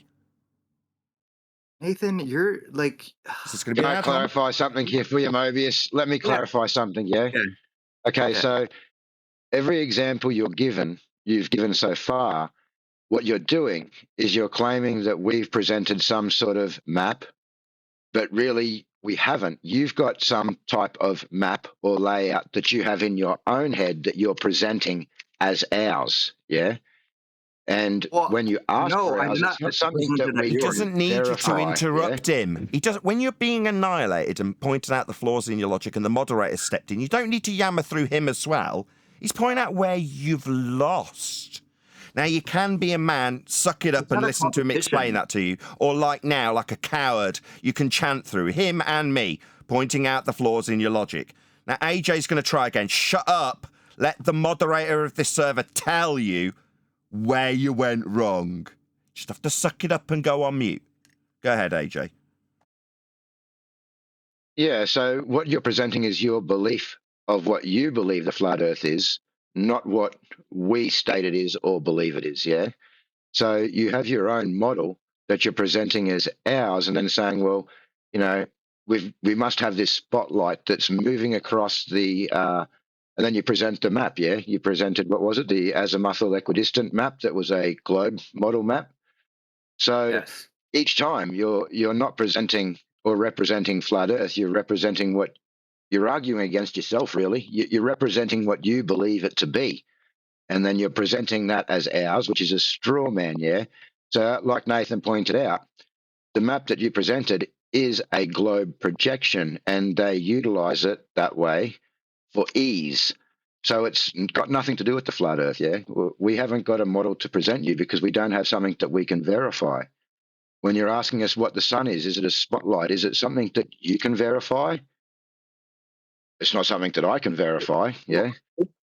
So I think when I asked you that question... The question I had was, what model are you talking about? Where did you get this model? Okay, well, like, you're essentially I think arguing what with yourself. AJ's response has been completely logical, the way he was talking and everything. Not yourself, Nathan, no offense. But I'm just saying that I can respond to AJ because I think what the way he's talking is exactly, you know, he's talking in a logical way. So I'll respond to him, okay? Well, you can in a second. First of all, I did assume... Just wait 1 second. Got to do a couple of shout-outs. I am in need of money. Thank you very much to those of you who messaged. It's going to take a couple of seconds to shout you out, so I'll scroll back through them and be as quick as I can so I don't disturb the flow. Jason Dean, thank you very much. Oh, no, I've already shouted that one out. Please Fly Me to the Moon trailer one. Yeah, I've already done that, sorry. Shout out to Steampunk Punk, who says, my fly me to the moon and beg my question. Happy Friday. Thank you for the super chat. Also, Slick James Bronson, who says, did anyone see the lamp prize this morning? Thank you for the super chat. Sorry about that. So when I was asking you that question, I was looking for some type of logical thought process here.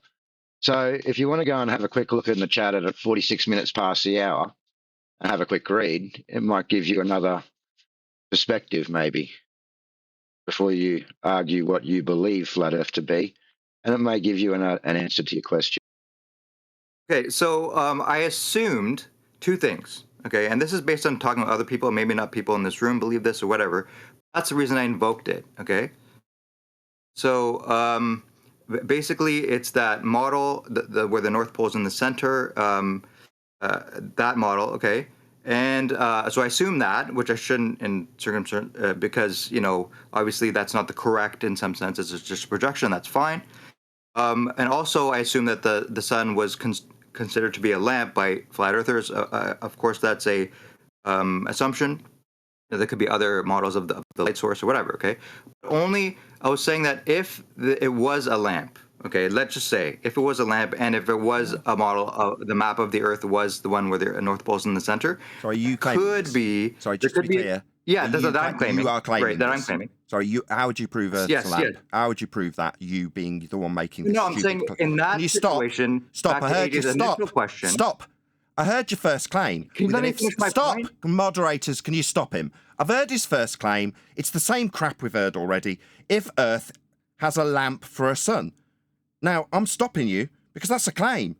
Doesn't matter that you put an if statement in front of it. You're now claiming this. So what have you got to back that total garbage you are claiming, you fool?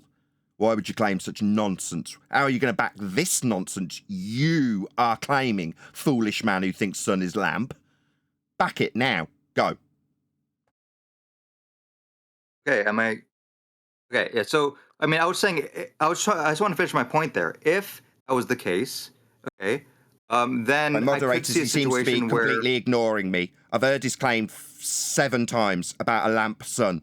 Now he's making it as a claim. I want him to back that claim, not just plod on with his example that uses a lamp sun in his claim that he's assuming and hasn't justified. He's going to back that garbage.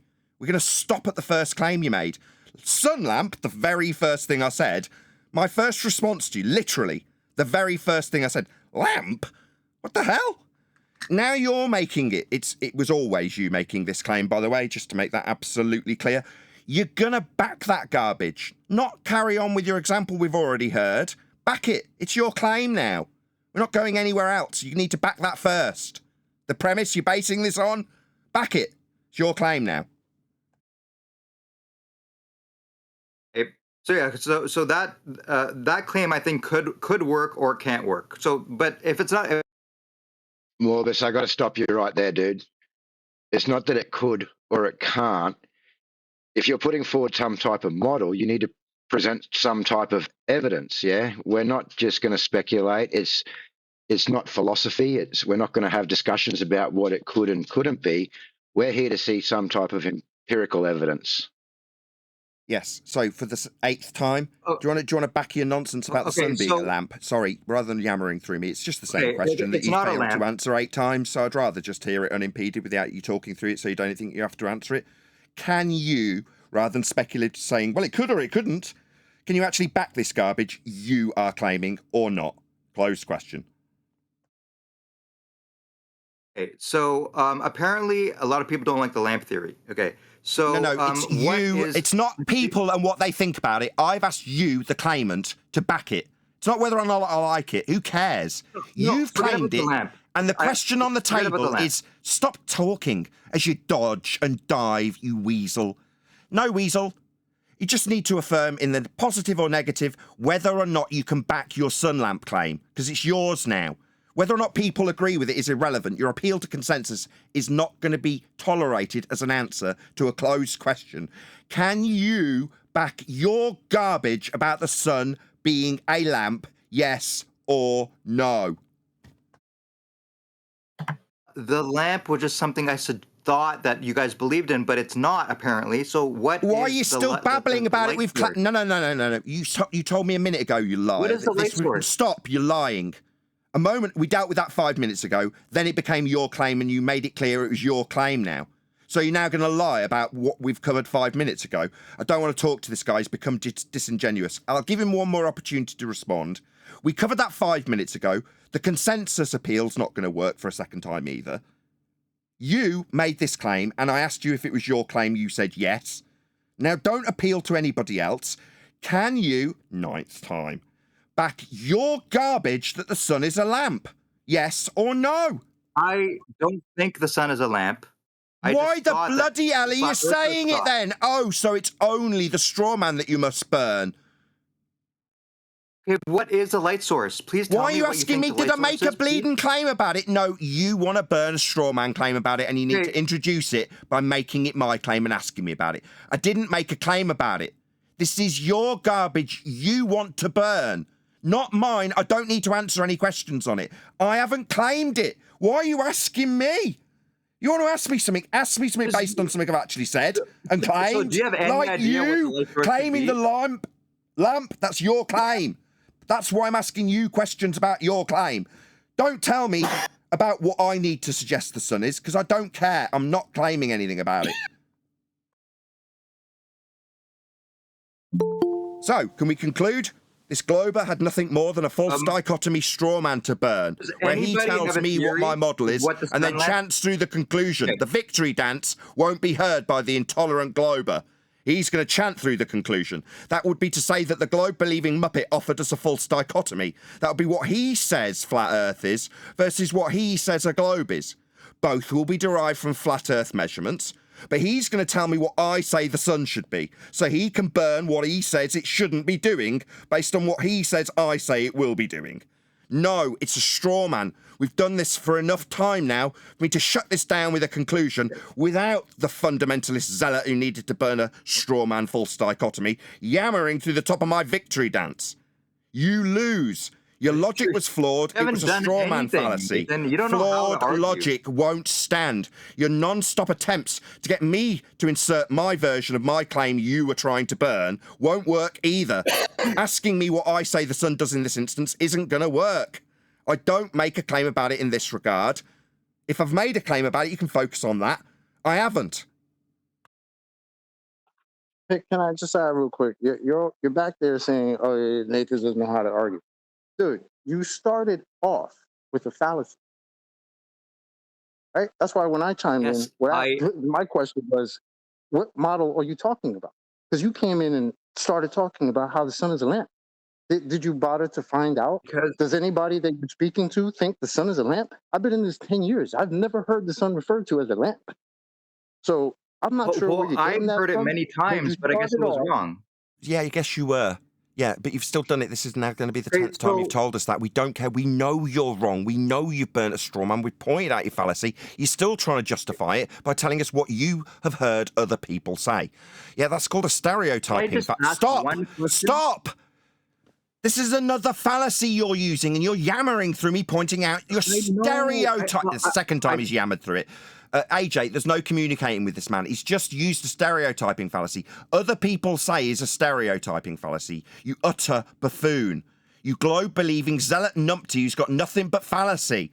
Literally, the thing you're interrupting me pointing out to you is to use a fallacy again. Well, I thought, 10th attempt, that because other people said it, I could come here and use it on you. That's a stereotype fallacy. Buffoon, are you listening? Idiot, Mobius, do you hear me? Theory. What other people say? Do you understand that that's a stereotyping fallacy? Mobius, I've got him on mute at the moment, but Mobius, you didn't listen in the first instance. You keep asking, is there a way that we wouldn't see the sun? Yeah, you'd like some sort of explanation. I actually told you about 10 minutes ago, I dropped something in the chat that you might be able to have a little read of that may be able to give you some type of logical explanation, but you continue to argue about a lamp. I said I'm sorry about mentioning the lamp. I should not have done that. I've said it so many times. I just want to hear one theory as to what the light source probably is, and if you drop it in the chat, that's fine. You want to know a bit about okay, so how about AJ, I got a better idea here. Okay, I got that. I got a thing. I got it. He wants to know. He wants me to make some positive claims about the sun, right? Correct. About what the light source may be, yes. Right, what the lights, I have no idea what it is. I just know what we do with it. Okay. We measure Earth flat with it. Sorry? We measure Earth flat with it. It being the sun. Sun. That it's obviously not like the big ball of fire. I know flat earthers don't believe that. So what part of I that's don't know what mountain. it is didn't you understand? Did you not want to acknowledge what I said? I don't know what it is. Neither do you. You think it's a lamp because you're a stupid moron who thinks the sun is a lamp and then can't. I never thought it was a lamp. Yeah, I said I thought you guys thought it was a lamp. Explicitly said that. Yeah, you did. I said I thought you did. State that, and now you're going to chant through me pointing out your lie. I didn't say it. Nobody here said it at all. The only person to say it was you. But now you're telling me I didn't say that because when I said it, I was strawmanning you as saying it. No, you're the only one to say it, mate. But now you're lying about that, making you a shyster, charlatan liar. You're the only one to have said that, mate. Do you want to take back your lie that you didn't say it when you're the only one to have said it? Stupid moron that thinks the sun's a lamp. You're the only one to have said that, mate. I didn't think the sun was a lamp. Okay, I'm going to stop. You're the only one. Okay. Second time's a charm. You're the only one to have said it. Well, I mean, Nathan, do you have any theories as to what? No, he's not going to acknowledge it. He's a weasel. He's a weasel. He's lied, and now he can't acknowledge his own smegging lie. You just said, quote, I have never said that. Yeah, and I respond, you're the only one to say that. I'd like you to acknowledge your scumbaggery. You're becoming a liar and intolerable as a person to talk to. Don't deny the words that are only up for discussion because you are the only one to have said them. And then when we point out what you have said, you deny the very words that have crossed your own bloody lips. It's disgraceful behaviour. Now, before I carry on with you, I want you to acknowledge your lie that you didn't claim the sun was a lamp when you are quite literally the only person to have said that here. Do you want to just acknowledge your lie that you didn't say that? You did. Let's just get that absolutely clear, what you claimed. We know you wanted it to be our claim when you said it. It doesn't change that you're the only one to have said it. You, with your stupidity about the sun being a lamp, you said that, not us. Let's get that clear. You lied about that. We're going to clear that up. Yeah, Morbius, when you first came in, your first claim was the sun being a lamp and asking us how to explain us seeing the sun the way we do. The claim was a lamp. I then asked you to think logically and maybe think of another reason why we wouldn't be seeing the sun, and you came back to the lamp claim, then stating that that's what you believe flat earthers say. So your original claim was, when you came in, if the sun's a lamp, you did put it forward first. I never said that I did not say the sun was a lamp. I did say that. Yeah, we know. I said that. Yeah, we're well aware of that. Okay, that's yeah, fine. And then you told us you didn't say it. Yeah, then you said you didn't say it. I never said I've never said the sun was a lamp. That was a lie. End quote, you. All right, so move this on, Morbius. You realize now how that sounds, right? Agreed. Right, you realize how that sounds? Hey, let's forget the lamp thing. It's really getting in the way. No, everyone stop. Chocolate and AJ, stop. No, we're not going to forget the lamp thing. Because when people come in and start telling us what we claim and trying to burn straw men and using fallacies and stereotyping us, we don't just forget that. What we do is we point out the scumbaggery and fallacy use of our opponents, in this case you. It's scummy. We also won't forget that you lie about that which you are the only person who have come here and put forth as a claim. The sun being a lamp, you're the only one to have said that. You've denied that. And then gone on to deny denying it. Now, as far as I'm concerned, this is the flat earth debate. Scumbaggery and lies on the globe side, us pointing out our earth's measured flat. That's how it goes here. Yeah? Can we just... Okay, I'm not even going to say the word lamp anymore, okay? So now, I just want to see... Okay, Nathan, do you have a theory in your mind as to what the light source may be? I have told you 3 separate times that what the sun is, I do not know, and pointed out that neither do you. Then I pointed out that you had suggested it was a lamp after saying I don't know. I also added last time, because you haven't acknowledged it, fairly standard fare when we deal with people like you, globe believers, that they don't acknowledge a single word I say. I said we measure Earth flat with the sun. That hasn't been acknowledged either. The only thing you said with regard to your belief in or your I didn't express any belief. I didn't express any belief. Don't tell me I've expressed a belief. Stop. I did not express any belief. Let's get that clear.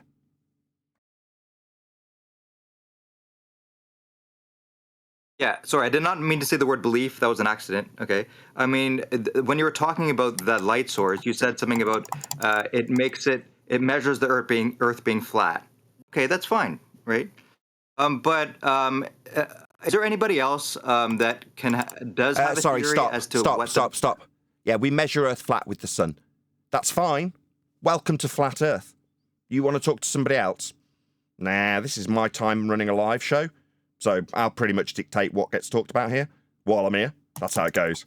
No, you won't be talking to anybody else to save your dumb ass that thinks the sun is a lamp. And just so you're aware, no one in this room is going to speculate on what something may be. Yeah, you're not going to get an answer for a speculation. Meanwhile, fine that we measure Earth flat with the sun. Welcome to Flat Earth. That's the conclusion. What we actually do with the sun, you can speculate about what it does being a lamp and stupid nonsense like that. We deal with how Earth is actually measured with respect to ground positions.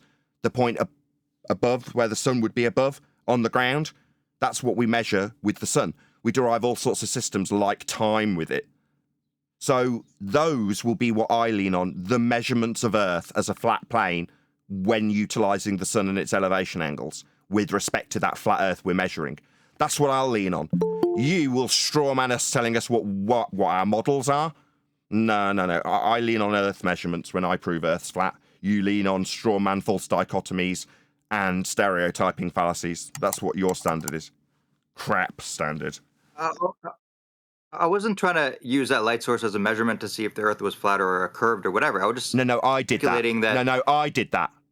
I used that light source. No, stop. You told me what you didn't do using the example I gave. Yeah, we know you didn't do that. Just to reiterate, I don't need you to tell me that you didn't do what I did. I know you didn't use the light source and the elevation angles to it that is used for mapping.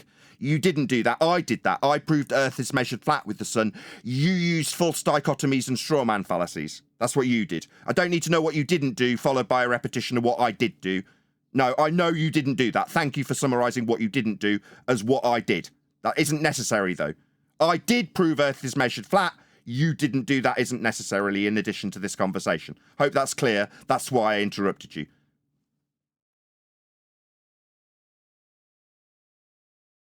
Anything else?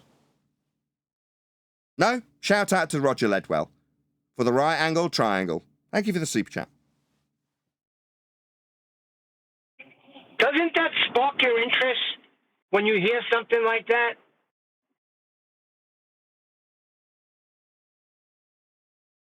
No. What it sparked in him was to tell me that he hadn't just explained that Earth was measured flat with the sun. That's what his response was. No, you didn't, did you? Yeah, I did.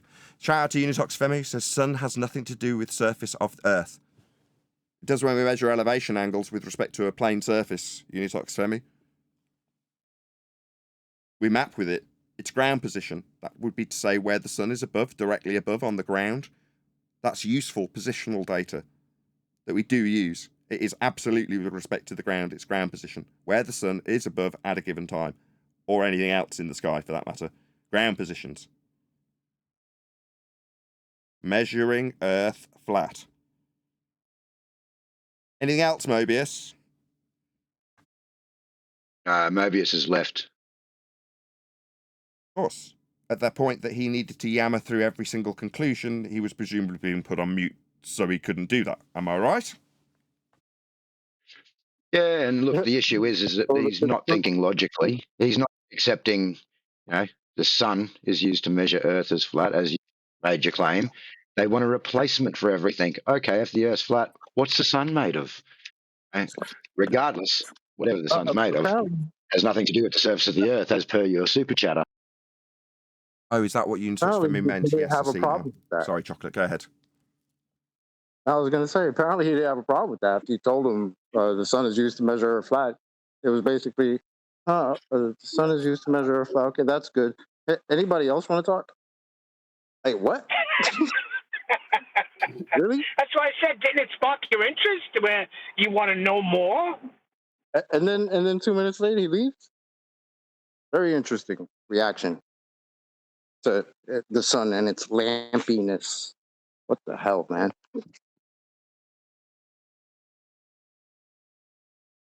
Well, we've already had an hour of live streaming. Would you believe it? Time flies when you're having fun, does it not? Hour and 15 we've had, nearly. You say time, Nathan? One more time, one deck. I'm saying, did you say time?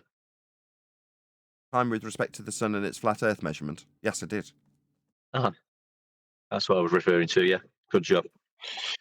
Earth's not measured flat. Go ahead, whoever that was. We know that Your voice. favorite person. Yeah, Rob. Rob, what do you mean it's not flat? What does that mean? It's not measured flat. Yeah, go ahead. So this guy harasses me via Facebook Messenger, sending me obnoxious and crude messages. Can we remove him from the conversation, please? Somebody who Yeah, I don't know why he's allowed back in here. I'd rather not have my stalkers talking to me, preferably, people who are abusive towards me on messaging services. Just get rid of them. That's okay. Oh, wow. One of them cornballs. Yeah. Wow, buddy. It's funny how these globe-believing Muppets come in and don't explain how it's measured curves. They just say it's not measured flat, and then have nothing else after that. Right. And we're supposed to just say, oh, well, thanks for that. Have a good day. Hey guys, I just joined. Can I ask a few questions to the pancake believers? That's called a poisoning the well and ad hominem fallacy. So do you know what a poisoning the well fallacy is? I just started asking if you could ask a question. You've opened with the Maybe address the person you're talking to. That would be proper, right? What's your name? Yeah, I am aware. I know what both of those things are. I don't think they hold true here because an ad hom usually is used as a rhetoric, a weapon on an opponent, right, to weaken their position and attack their character instead of attacking the argument, which it didn't really do here, right? I was talking in plural. And secondly, you said poisoning the well. To that, I would say maybe I would concede if you think that being a pancake believer is a bad thing. But if you are a pancake believer, I mean, you really shouldn't see it as So you're going to poison the well again. So you're going to poison the well again with an if statement? You've not started well. So the fallacy I've pointed out that you've said potentially you'd concede to, you've repeated. So it's a poisoning the well fallacy. It's not an if. It is. Again, it's relative, depending on your not position. Relative, it is. So another scumbag, before he's even asked his question, he's poisoned the well. I've pointed it out. He won't accept it. It's a fact. You poisoned the well. That's a fact. Don't have to accept it. I don't care. It just makes you scummy, like all globe believers, no doubt. That's a stereotyping fallacy, by the way. I won't ask my questions then. Have fun. Well, you could just accept that you used a poison in the well fallacy, and then I'd accept your question. But you won't, will you? Nope. Well, I mean, my answer remains the same. It's not like my mind has been changed in the last relative. 30 seconds. It's relative. Yeah. It's a relative amount of poison. Relative was your answer. I'm responding. Yeah. Your answer was it was relative. Huh? What, a relative amount of poisoning of the well? So that's a weasel. Yeah, it's kind of like if people I'm still talking. It seems that we're not going to have a reasonable conversation because my replies have got you talking straight through the middle of them, even in concession of the very first thing you said, which hasn't come yet. But we have got quite a lot of you talking through me, pointing out this poisoning the well fallacy that's relative. Good start, by the way. Good start. Solid, strong. I'm glad you're done. Oh, no, never mind. Nathan. Right. So again, relative, right? No, it's not relative. Hey, now you're it's just a point. No, you're not going to chant that through the top of me. No, it won't be accepted. Eventually, I'll appeal to the mods to shut you down. It is not your rebuttal. I've overcome that. Rinsing and repeating your rebuttal, to your first and complete and total failure with the first thing you said, won't be accepted. It's not relative. It is just a poisoning the well fallacy. This level of scumbaggery where you can't accept the very first fallacy you've used, I mean, maybe you could concede to that, right? Yeah, that's as close as you've got so far. No, you will. Or you'll be removed eventually. Because me, with righteous indignation, will talk down to fallacy users like you and point out that, no, they can't even concede their own use of fallacy. They need to plough on and reassert it as being relative after it's been refuted. No, it's definitely a poisoning the well fallacy. There's no ambiguity here. There's no doubt in anybody who's watching's mind how scummy you are when you can't concede that fact either. We could move on with you reasserting it's relative, but I won't allow it. I'll just keep rubbing this right in your face. Are you going to concede it so you can ask your question? No? You're going to spend 10 minutes on this? Great. Concede it? Or are we going to spend 10 minutes on this? Can I ask him a question? Bro, I mean, my answer remains the same. So yeah, I mean, it's a part conceit. It's relative. If you see it as a bad, sort of like strawman of your argument, and you take it as a literal pancake, I can see how that is interpreted as a so he's going to do the same thing, fallacy. mods. So he's not conceding. He's going to use the same poisoning of the well fallacy for a fourth time. Rather than conceding, he's going to reiterate his fallacy. Like, that's going to get you the win. No, it's the same fallacy that you've used. You think rinsing and repeating the same fallacy that's been overcome 3 times already isn't going to change the fact that I'm going to use exactly the same rebuttal? No, it's just a poisoning the well fallacy. You suggesting that I believe in a pancake by way of asserting that you want to ask a question to the pancake believers is just simply a poisoning the well fallacy that you've committed. I mean, it'd be nice if you could, grow some balls, admit to your mistakes, admit to your fallacy use, but according to you, with your weasel words, it's all relative. Yeah, relative's one of those words that weasels use when they're proven to be demonstrably utilising fallacy. That's you. You could repeat it for a 5th time. Go ahead. Tell me it's relative. The audience is definitely on your side, by the way. 112 people are all right behind you. That's called sarcasm. Cool. So I'm not going to repeat myself. I think that's kind of like redundant, right? Well, then get rid of him. But get rid of him. He's not going to be a reasonable person to talk to because he can't even concede that he used a fallacy when he absolutely, without question, there's no doubt in anybody's mind, did. He thinks his satisfactory answer is to say it's relative. He's not going to be a reasonable person to talk to. So no, I don't want to answer your question. Wait, good job we covered this, because now you're going to yammer through me pointing out that no, I'm in control of this. Get lost. You're not going to be reasonable to talk to. You're not going to listen to my answers. You're not going to concede points when you're demonstrably wrong. You're going to yammer a repetition of the original point that's been refuted, aren't you? Because that's what you've done, with your opener being your loss when you use fallacious reasoning and had the flaw in your logic pointed out by me and then met with the rinse and repeat 5 times methodology. Yeah, bye-bye.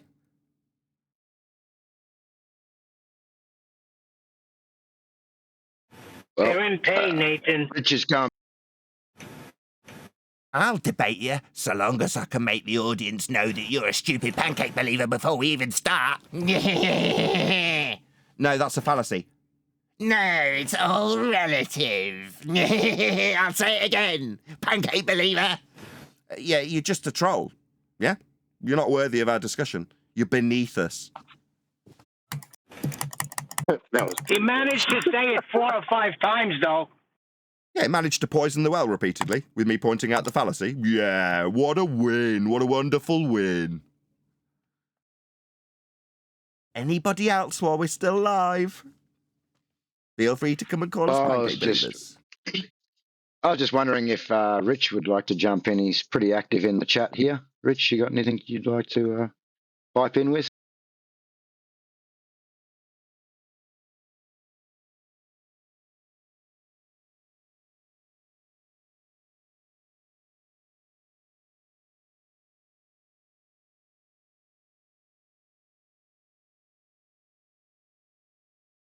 I mean, who does things like that? Like, how do you start a conversation with somebody by kind of basically spitting in their face?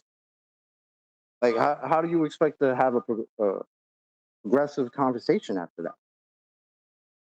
And then when it's pointed out to you, you do it again? You're not serious. Not a serious person. It's like raising. I was thinking the same thing, Chocolate. Like raising your hand in an abortion debate and going, can I just ask a question for the baby killers? Yeah, basically. No, but like, if you have proof, right? Why don't you come in proper and lay down your cards? Very telling. He did. He did. That's Yeah, all they you're have. right. He did. Yeah, they need to poison the well. That's the first gambit. And look, it's not to say I don't understand. Maybe it makes you feel like you got a couple of hairs on your chest and, you could breathe better. That you got, I got to call a flat earther a pancake believer. Wow. But then if we stop you there, you can't progress with the conversation. So what you've done is just ad hom, and then that's it. And then you leave. You can't even bring it back, calm it down, and say, hey, all right, Let's have the conversation. My bad. I didn't mean to come in and ad hom you, poison the well, right? I mean, a long time ago, we had a Glober actually quote, a logical fallacy is better than nothing. It seems like that's really becoming true. It seems like this is all the Globe side has, is logical fallacy.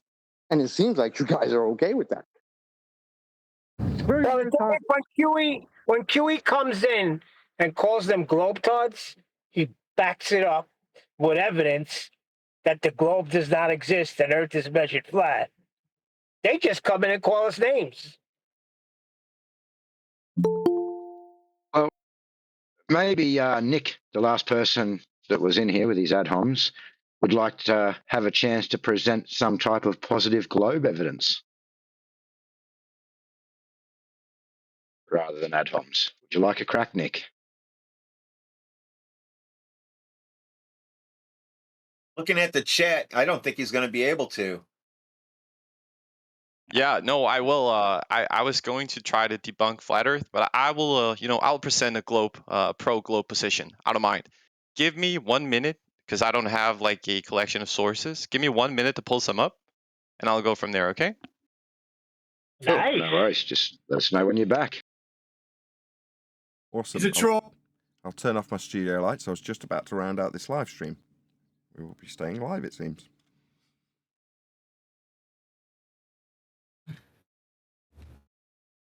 Plus, to make a decent pancake, the frying pan will need to be horizontal. And the liquid that you pour is flat and level in the pancake for the most part. Yeah, that's why the pan's got to be level.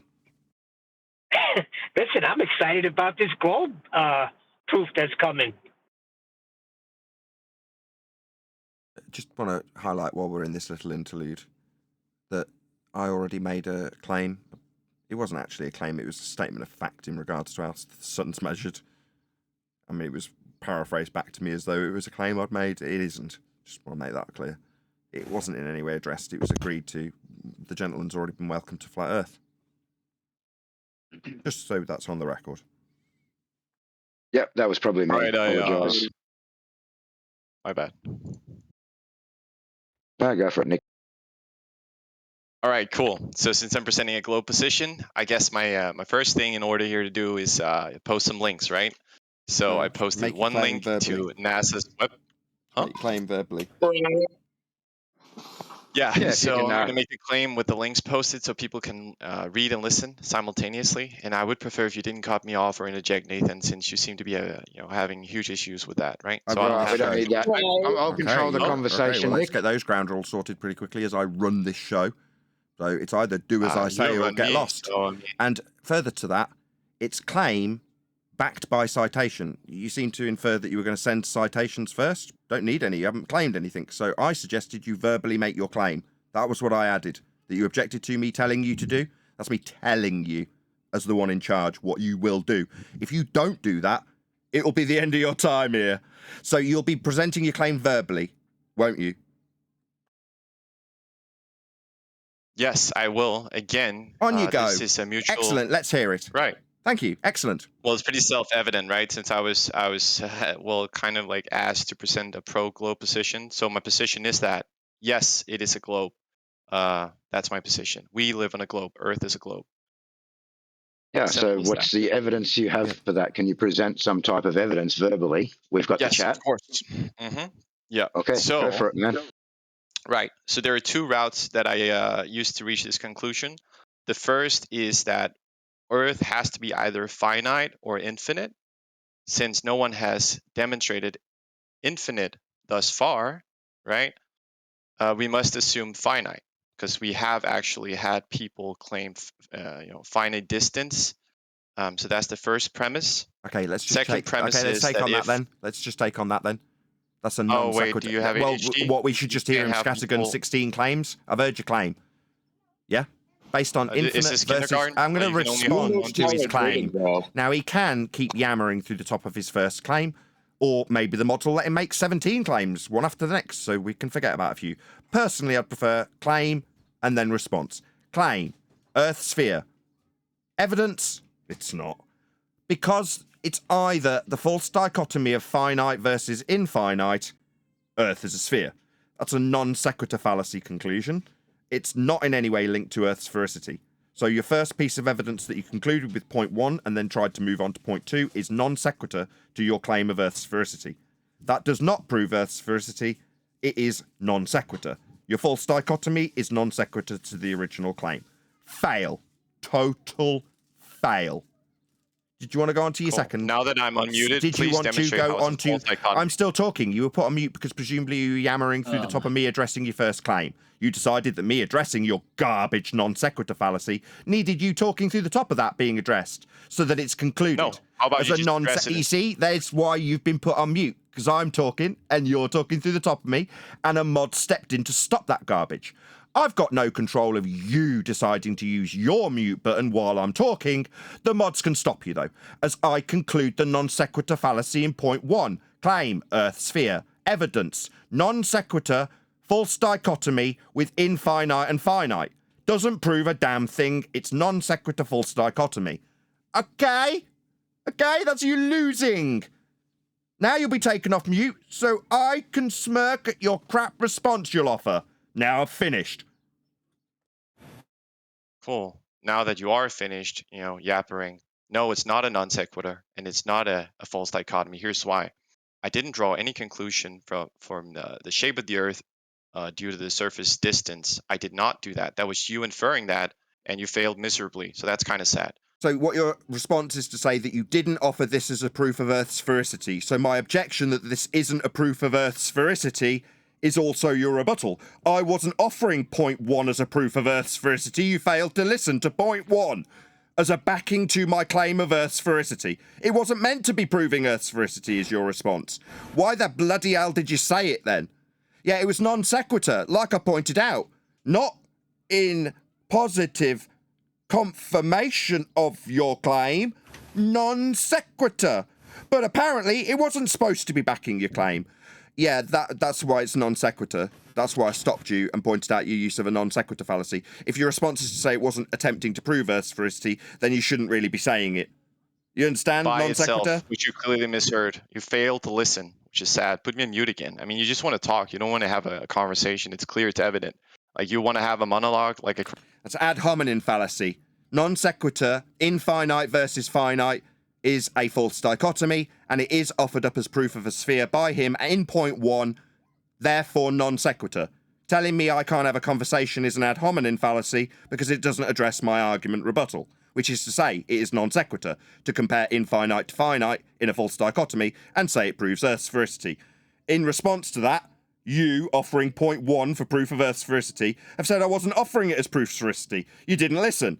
If it wasn't offered of proof of sphericity, it shouldn't be a point, as that's the only thing you're supposed to be doing, offering evidence for your positive claim that Earth's a globe. If this isn't it ipso facto is non sequitur. It's not that I didn't listen, it's that you've offered a non sequitur. So maybe you can move on to your second point, Nick. By the sounds of it, you believe somehow your second point's going to tie into your first point. So let's move to the second then. You can't. It's a non. We're not His first done with point the was first non one. I'm just sequitur. being muted and yelled at. So it's not a non sequitur. Here's why, right? Because on itself, it's not drawing any conclusion. What it does is it narrows down the conclusion as to what the shape can be, right? And so with demonstrating that it is finite and ruling out the infinite, right? We can narrow down the possible shapes that it can take from geometry and math, right? He failed to realize that. And the false dichotomy is just a term that he's throwing out there. It's not a false dichotomy. Unless you have a third option. What else can it be than finite or infinite? Please tell the room. Please tell the room. Because you don't have a third option. So it is absolutely a true dichotomy. You fail to realize that. And you're just looking, kind of silly right now, Nathan. So, yeah. A true dichotomy is infinite versus finite for proof of Earth's sphericity. According to you, that's no, for the surface. There's me thinking I can't have a said. Conversation when I didn't say a word as he just talked his yammery nonsense. There's him talking straight through the middle of the first thing I say. It's almost like he can't have a conversation. He's projecting that straight onto me, isn't it, ladies and gentlemen of the audience? So it's definitely those two things, infinite versus finite for your proof of sphericity, and that's not a false dichotomy and not a non sequitur because it links to Earth's geometric measurements. therefore not a non sequitur. Oh, it still absolutely is. You saying linked to Earth's measurements in geometric terms won't make it in any way any less of a non sequitur fallacy to say that finite versus infinite somehow proves the shape of Earth as you've suggested. It's just as much a non sequitur fallacy, even with your point B expansion, which is neither a point A or a point B. Your point A was non sequitur, your point B doesn't make it any less of a non sequitur. Hope that's clear. No, not at all. You did a really poor job at making anything clear. You just threw a bunch ad of hominem ad homs and fallacy. muted me. Ad hom. Oh. Yeah, you did that. Yeah, correct. I'm glad you realized that. Now, moving on, right? So you're clearly wrong, and it's a true dichotomy. And secondly, to build on that, right? The reason I brought it up is we're talking about the surface area first, right? And that in relation also has a length. Now, with that covered, right, we now need to map that surface area on a geometric object, unless, of course, How do we measure and I it? haven't heard you, How do so we I'll measure ask it? you, right? Map what? We Now haven't you're measured interrupt- anything yet. Stop. Map what? We haven't measured anything yet. What do we measure? So I'm muted again. Cool. Yeah, what do we measure? Can I have a conversation without getting Listen, muted, or Nick, because otherwise, we're you know, going to this take. is not really fruitful. I was just going to moan. Nick, we're going to take it one step at a time, man. So if you're talking about taking measurements and then mapping, then we first need to cover these measurements. We can't just make the claim, well, we take measurements, we map it out, has to be on this surface, etc. Let's take it one step at a time. So mapping, how did we take these measurements? How do we? Well, I mean, we. Well, as how a do they? collective, How right. how is the measurement taken? Sorry, I rephrase that. No, it's fine. It's fine. It's fine. To be fair, the reason I said I had two routes is because this route kind of consists on data collected by other people, right? And so with that in mind, why I link to NASA and why I will bring up now Google is because both of those companies have contributed, you know, providing this data. And so when I say that we have a finite distance, I say that because on my phone, I'm not done. I'm almost done. Can I get it out? Or are you just gonna... Yeah, so did anybody get the answer, or should he just try again? Yeah, no, he didn't No, I was answer. just about to stop him. He needs to try again. Yeah, We want to know how it was can I measured. ask, because it was originally my question. So Measured what are the multiple times. measurements? What do you mean how? Like, a lot of people. He's not going to. He's going to plough on regardless of questions, because he hasn't answered me or you that reiterated my question. What measurements? What are we measuring? You say NASA and Google. No, those are references. Those aren't measurements. NASA isn't a measurement. Google isn't a measurement. What's being measured to map Earth? Do you know? Yes or no? Yes. What's and that's being why measured? I said. Okay, so what is it? Rudely interrupted. Oh my God, I'm muted. What's being measured? Okay. Distance. Hello? How do we measure that?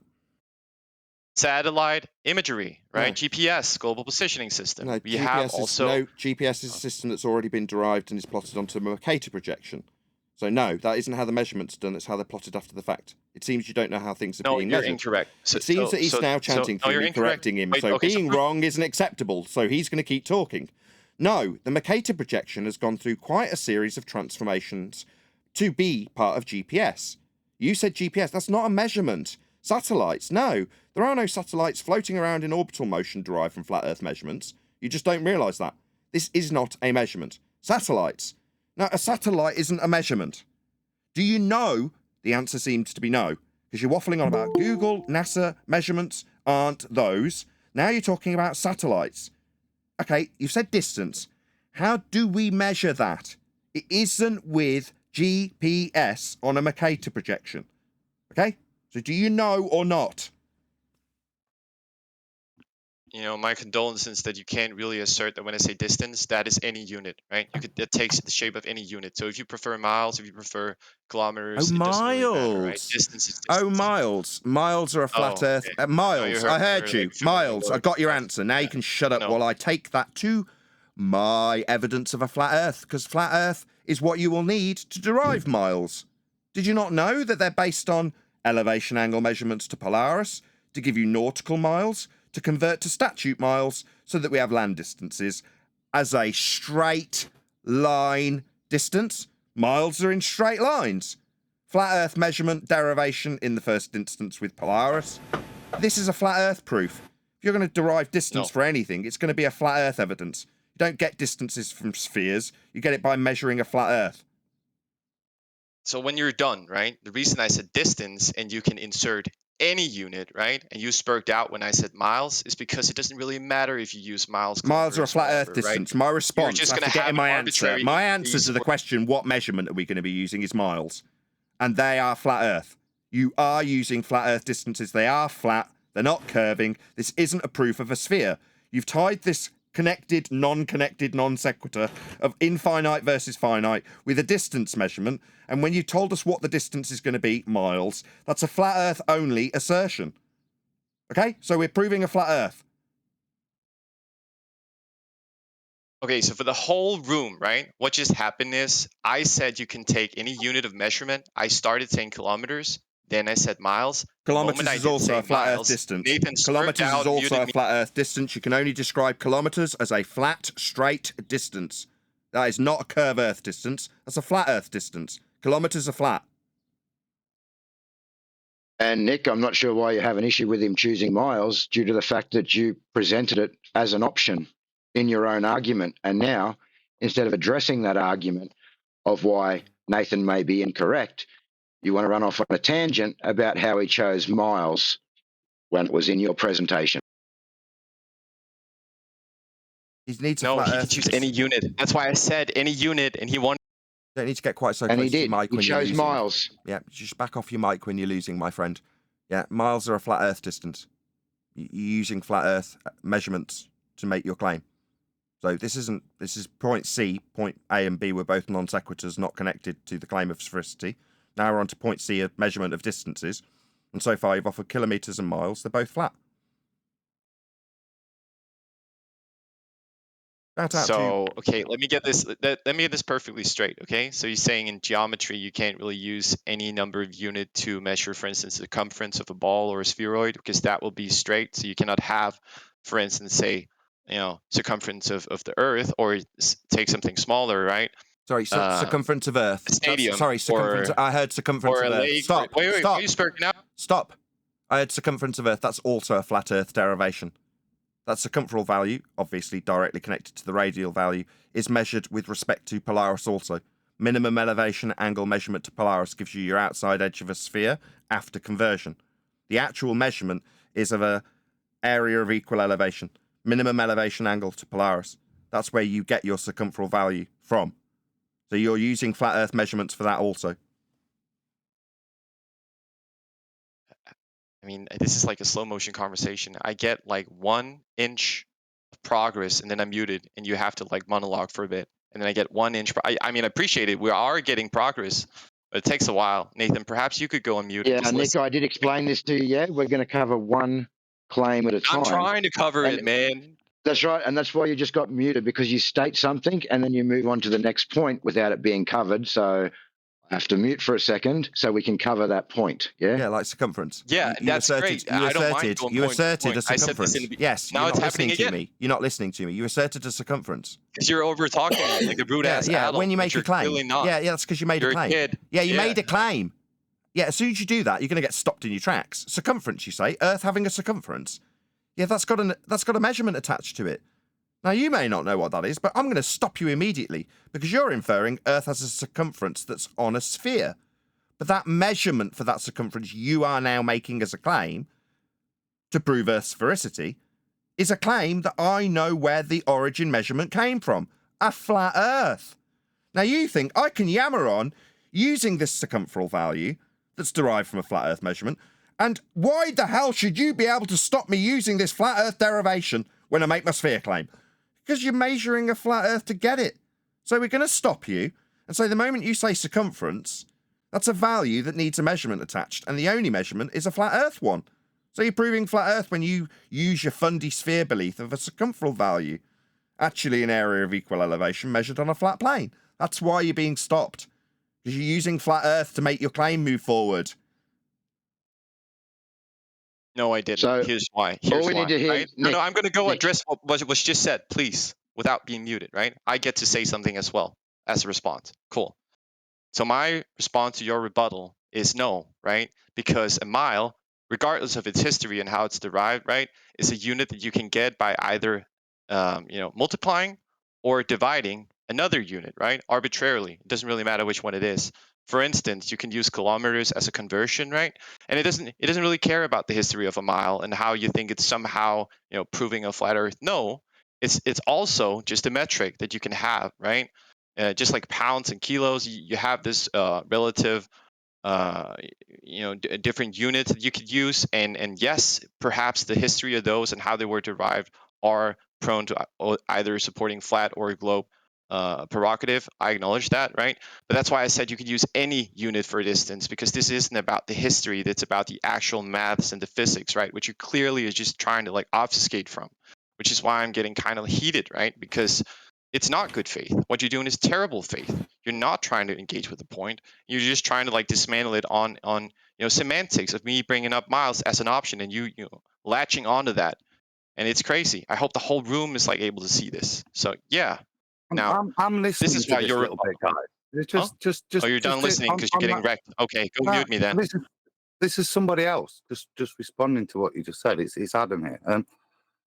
You do sound a little bit confused. You've just made a very odd statement, trying to confabulate bands and ounces and metric units as if they're interchangeable. No, you seem to have a point that you can interchange units, and I would accept that point with conversion. But you're missing the point of where you get them all from in the first place. That's what was put to you. Could we just stay on target, get back to measurement, and recognize how do we derive the units, whichever units we're going to describe them in, but how are they defined in the first place, not subdivided later? I'll field this, Adam. We get them from a flat That's Earth. a good clarification. Yeah, Thank you. I can answer that. We get them from a flat Earth.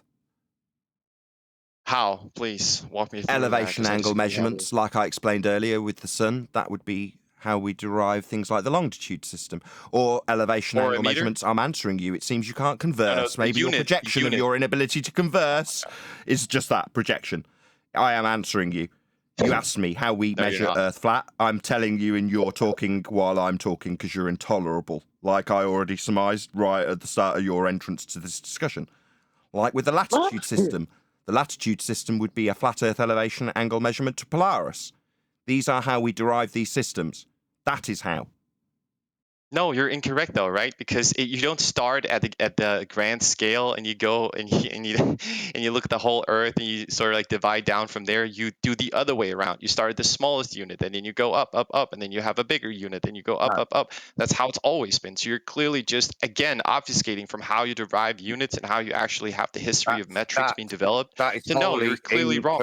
And although Okay, guy, we heard you. Your response. You're not talking about Adam the and the units guy. themselves. Can you You're both talking stop, about- please? Can you both stop? We heard your response. No, you're just wrong. No, you are just obfuscating. It's just that you're wrong. We got that. Now Adam's going to reiterate the point that you haven't acknowledged or accepted, and are now hand You didn't even engage with You're it. going to You missed get this a point. response. Embarrassing We for just you, need man. you to Yeah, stop I hope so. hand waving through the top of what we're responding with. We don't do that to you. You keep projecting that onto us. You keep interrupting. Go ahead, Adam. So it was just to point out that your rebuttal is actually the complete opposite. So historically, no, we derive units from the skies and then subdivide. So be those nautical miles, distances from the way they're described by the Egyptians, they're then subdivided into cubits, royal cubits. All of these things, though, when placed on the ground, are initially derived and quantified by the stars. That's how we first use it. And then, like I said, I've got no problem with different units and subdivision later. But your response was the exact opposite. It's sky first, down to the ground, big units first, subdivisions of big units. We don't start with millimeters and put 1,000 together.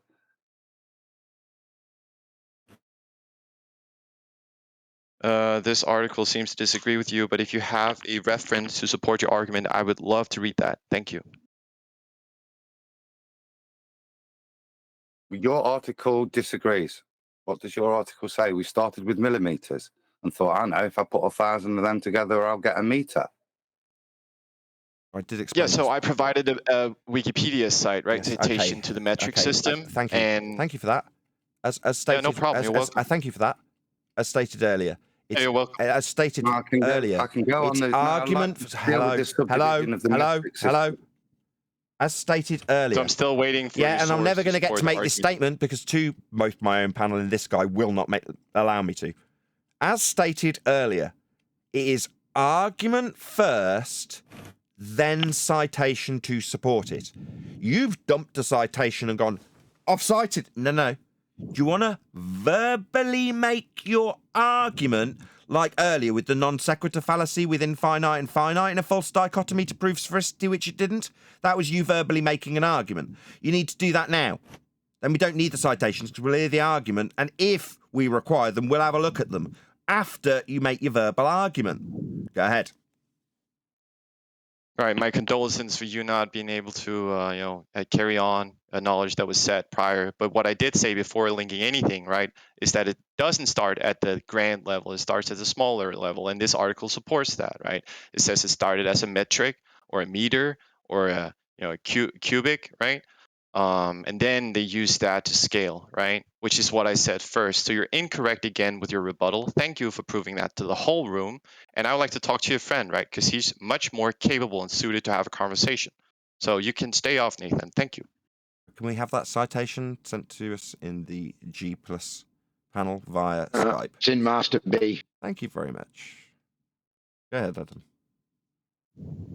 Again, I disagree. If you want to take the meter is a subdivision of off of a presupposed ball. So you take 1/4 of a circumferential value and divide it by into thousands. So that's an equivalent distance.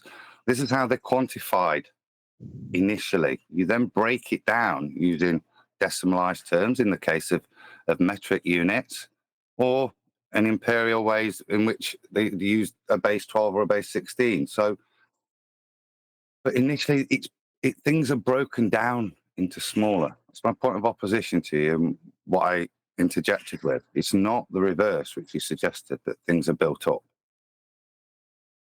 And again, if you're going to say that, right, then you need to provide something to back it up. Otherwise, it's just your words claiming it, right? Because this article says that, yes, and I agree with you, it was taken from the natural world, dividing the circumference of Earth, or what was supposed to be the actual circumference of Earth, right? Assuming that, in this debate that it's not really given, right? It could be that it's flat and wrong, but this is how they derived it nonetheless. And I agree, right? But for you to say, well, that came after the mile, or that came after flat Earth, yada, yada, right?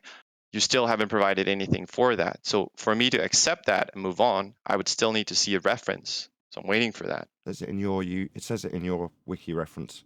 Base unit of measurement. Essentially what Adam discussed. Right there. It's one of the clickable links in the citation you gave from wiki. Where do you say? In the language of measurement, physical quantities are quantifiable aspects of the world, such as time, distance, velocity, mass, temperature, energy, and weight. One of the hyperlinks in your own citation. In the development of non-coherent metric systems?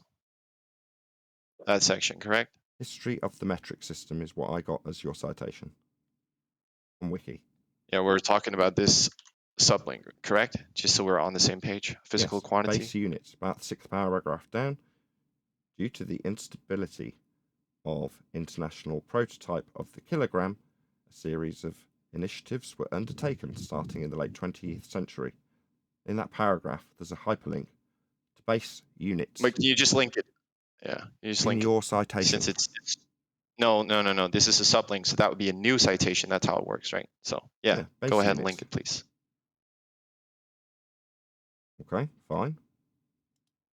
Yeah, link it, right? Or have somebody else link it. Thank you. Like, I can't find it. I don't know why. It puts me to another site that I also in Master B. Can someone stick it in the Discord server for him? Yeah, I got it.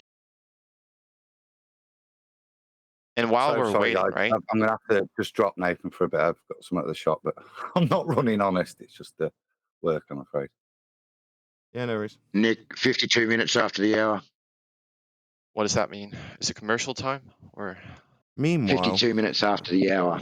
While this is fascinating, yeah, nautical miles are derived from Polaris measurement. That's the starting point. We start with elevation angle measurements to Polaris to give us. Wait, it doesn't say nautical miles anywhere in the whole. There's me just describing nautical mile measurement.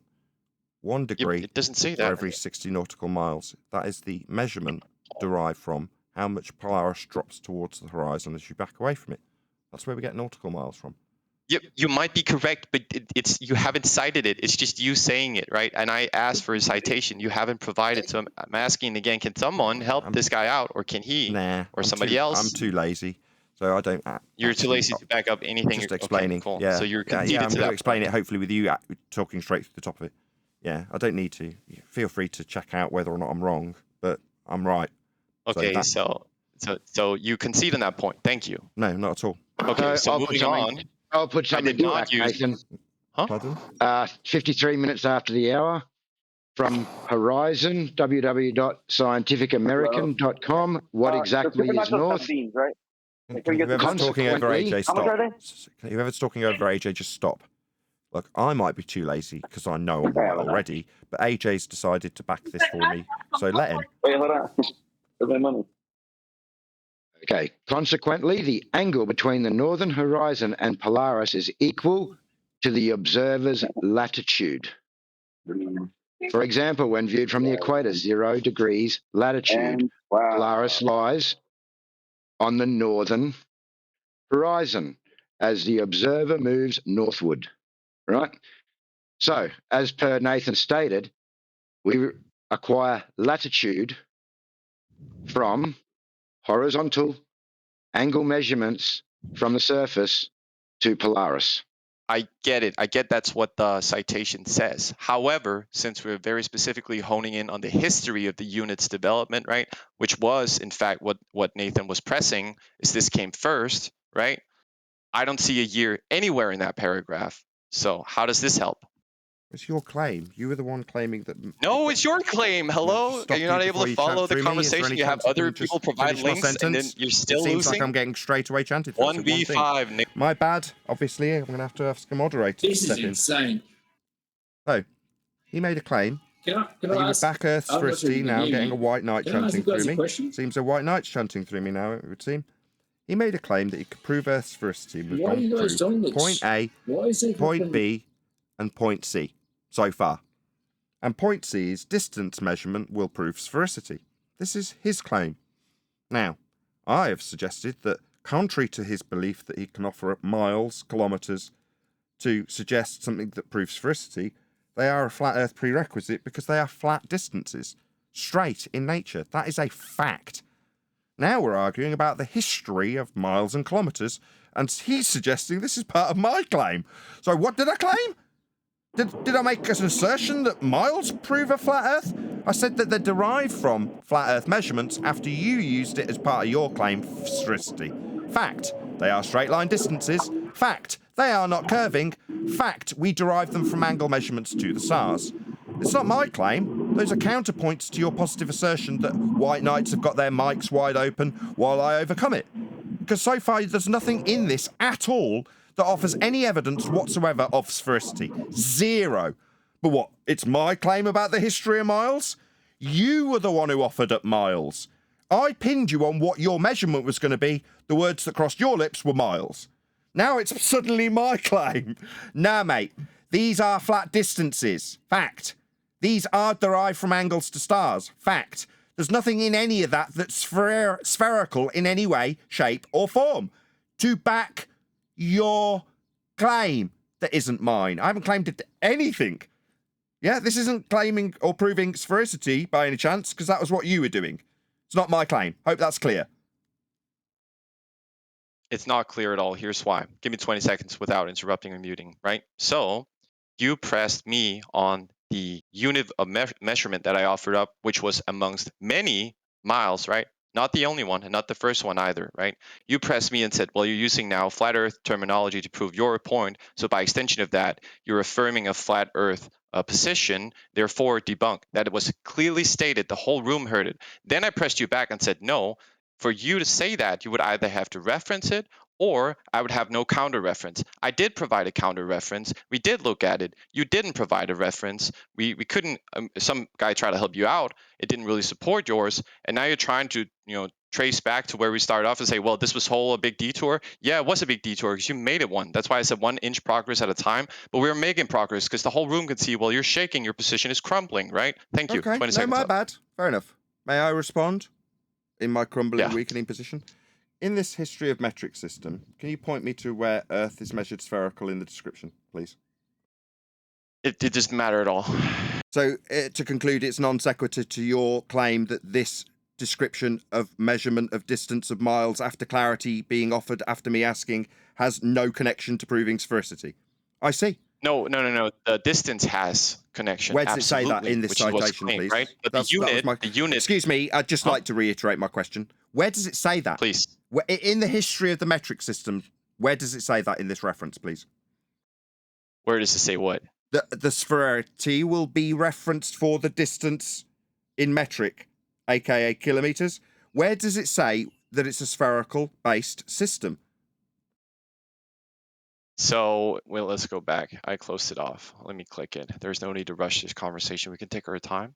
It doesn't say that because it's flat. Kilometers is flat. It's not spherical. Second paragraph. The first practical realization of the metric system came in 1799 during the French Revolution I don't after need you the to read it existing all. system. I don't want. Sorry, I didn't ask and invite you to read this to my live like audience. a line number or? Excuse me. I didn't ask you to read this You're to me. excused. I didn't ask you to read out the citation. And how do you want the answer, man? You want a line Excuse me, number? mods. Can you What do you stop want? this man from reading out a wiki citation in full when I've asked him to direct me to the paragraph that explicitly states kilometers have something to do with Earth's sphericity? I'd just like him to point me to a paragraph number.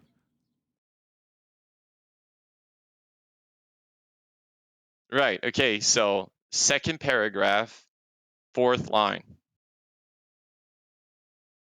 to, I guess, eighth line. Yeah. Go on then.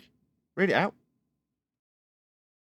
Oh, now you want it read out. Yeah, I I, want you to I thought you just made a directly, big show and then explicitly threw a state where it tantrum says of me reading kilometers. out. Now you want it read out? Now you're asking me a question. Yeah, I'm responding to the question you just asked. Is it only that we'll be allowed to be asking questions and then you continually talk through the, non-rhetorical question? Yeah, just direct me to the exact statement and then read it out.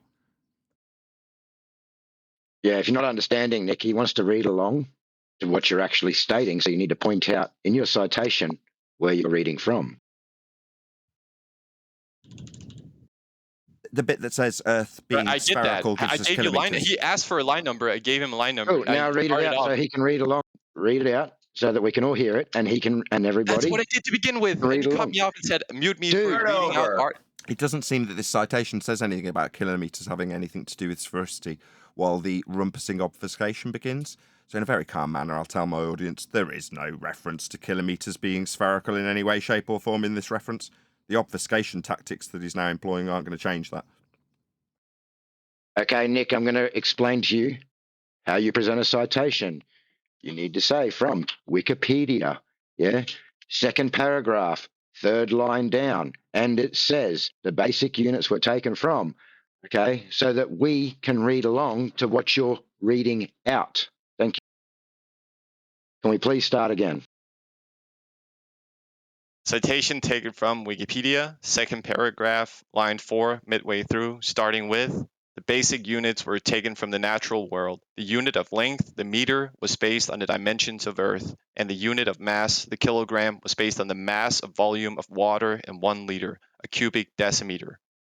Right. That's it. Now, later on... So it didn't mention sphericity at all in reference to a kilometre. So your point C, when you say distance as a starting point, has absolutely no reference whatsoever to anything. Wait, what do you spherical. think you measure I'm concluding dimension in? It seems that this man has an inability to communicate. Wait, what do you think Maybe you measure more a dimension projection in? of this non-stop obfuscation that needs muting. Maybe he'll be muting me with his talking through me. Oh no, it seems a mod stepped in to stop you doing that. There is no reference to kilometres having a connection to sphericity in this citation. Doesn't reference that. So we've had a non sequitur. That would be the false dichotomy point B, because that was strictly speaking the same point of infinite versus finite proving sphericity, but then when that's challenged as a non sequitur, it wasn't even alleged to be proving sphericity. Here we are on point C with distance measurement. Distances are flat. And in his citation that apparently justifies why he's using kilometres, metres, whatever he's using, miles, who cares? Cubits, it doesn't matter. Yeah. Well, where does it say that they've got any connection to sphericity? It doesn't. Can I say something, Nathan? No, no. No. It's saying, Nathan. It says something. Sorry. Sasha's going to insist. Oh, Go I'm ahead. unmuted now. Can I say? It says I only. did cover this earlier, guys. When you mentioned the kilometre, I just double checked it, and it's 1/10 millionth of the distance from the North Pole to the equator. It's another flat Earth distance that's described here, that's measured flat and then broken down flat. But the initial concept is, I told you it was about, I thought they described it as a quarter of the ball. It's probably the bally program I watch. But the reality is that you divide the distance between the North Pole and the equator to points that you are able to define from things in the sky, knowing it's flat, and you divide it by 10 million. That is the official and origination of the meter. So you'll need Yeah, I'd say as per the citation, this is the dimensions of the Earth that are being measured with angle measurements. So definitely definitely need to. This is us taking our victory because we're using flat Earth measurements as was originally asserted. On screen for my audience is an elevation angle measurement to 2 stars. In the case of kilometres and metres, we have an elevation measurement to Polaris derivation off a flat plane. Fact. Kilometres. Like miles, as I explained earlier. I mean, I've already gone through those, but now we're going through kilometres. Yeah, that's the derivation of this angle measurement with Polaris, with a flat plane, to get an angle. It's a flat Earth measurement that you're using. It's the 3rd failure in a row. No, you haven't demonstrated that. No, incorrect again, right? And in paragraph 14, it clearly says that it's spherical, right? So the sphericity, right? I hate that word, but it's clearly demonstrated further down in the same article. So I don't know how there could be any doubt in your head, and I don't know why I was muted before I could say this. Sorry, before you make your conclusion. I said 14. Try Stop. to listen, homie. Yeah, we need to paragraph and a You line, have and then we'll hear issues you with read counting. it. Paragraph? Added to the issue of listening. What paragraph? So that would be line? I got it here. It's under the shape and size of the Earth. And Correct. It's about, you can really start from the beginning. Sorry, this. Yes. Sorry, let me get this straight. Correct. You want to go down to a subcategory that is specifically about the shape and size of Earth, that is not a part of the original citation that you gave. It's about 2/3 further down the reference, correct? Yep, and I've just read it and debunked it straight away. The Earth's circumference in nautical miles. Nautical miles are flat. A flat Earth measurement. I feel like we're walking kind of a circle here, nautical right? Because it miles. seems Stop! Don't tell us Why are you what we're cutting me doing. off Stop! again? Stop! Why are you- Stop! Nautical miles. Stop beating you? Stop! Okay, I'm sorry. Stop! Nautical miles are flat. I explained that about 10 minutes ago. You never explained it, no, because you didn't provide any reference. Elevation angle measurement to Polaris. I went through it in great detail, and I went through it 2 minutes ago. I went through it. No, he's just going to chant that I didn't do it. I went through it. Not only did I go No, you through did do it. I highlighted to my audience a diagrammatical example of it. There's 140 people listening to me, explaining to them, and you, it's just that you're not listening, how we derive nautical miles with elevation angle. There's the chanting. There's the fundy mute button. Gotta mute me, right? I explained it earlier and had a diagram that I pointed my audience to. 140 people know you're lying or not listening. Here's another example on screen for my audience of an elevation angle with a flat baseline. The way we derive nautical miles is with elevation angle measurements to a specific star called Polaris. It forms our latitude system, 1 degree of declination towards the horizon representing 60 nautical miles. That is how it is done. Again, I'm not going to cite a damn thing, I'm right. This is a flat Earth measurement depicted on screen. I've gone through it 3 times. Obviously, my opponent can't listen because he thinks kilometres also derive by way of an extrapolation of the angle to Polaris off a flat Earth. Can't get angles off curves. It's a flat Earth measurement, like we pointed out to him. Yeah, let me know when you're done. You're done? Okay, so my response again is you might be right, right? You might be correct, but you haven't proven that. And in this, I don't know if you want to call it debate, it seems like it's a debate. I wanted to have a conversation, but fair. Whatever this is, you need to provide a citation or a source as to why what you're saying is correct. Because although you might be correct, the only way to really sway an audience and to actually acknowledge what truth is that you have to have something substantiated, which you haven't done. Nah. We're too lazy, right? No, So that's well, the I'll first just thing. You know you haven't done that. Even Yeah, though you've you made might a be correct. statement, and I'd I'm like not to. saying No, that he's I'm never going to necessarily, stop. but why are you You're gonna make a statement, say right, the one and throwing then a keep tantrum every talking. time I interrupt? And now you're Right? doing the Yeah, same. because you made a You're statement and hypocritical. asked for an You're affirmation with the hypocritical, statement right. lazy, and Yeah, bad can you just at mute arguing. him? Yeah, My you bad, said Nathan. something You're about losing me and again. then said right, and Big now you L, won't shut homie. up. 140 Once you people poison watching the here. well, you won't shut up. No, not right. No, I don't need to make citations, as you seem to incorrectly infer. No, my argument stands alone, and the citations that we have had back my arguments. That is to say, when it's described in your citation as angles to Polaris, fact, those angles are straight lines. Don't need to cite it. It's not even inferred. Those are facts. My argument stands without citation. Yeah, I am absolutely lazy. My arguments are made in such a manner that I don't need citation. Don't need to prove an angle's two straight lines. We're talking about baseline measurements of Polaris. The citations we've already had made that clear. They were yours. I didn't need a damn thing. I know what an elevation angle measurement is. I know it can't come from a curved surface, and I know that that's how we measure Earth. You, on the other hand, want to tell me that I'm not listening as you chant through me having made assertions about how I make my arguments that, according to you, fail because I haven't cited anything. No, I don't need to. I make my point in my argument. It doesn't need citation.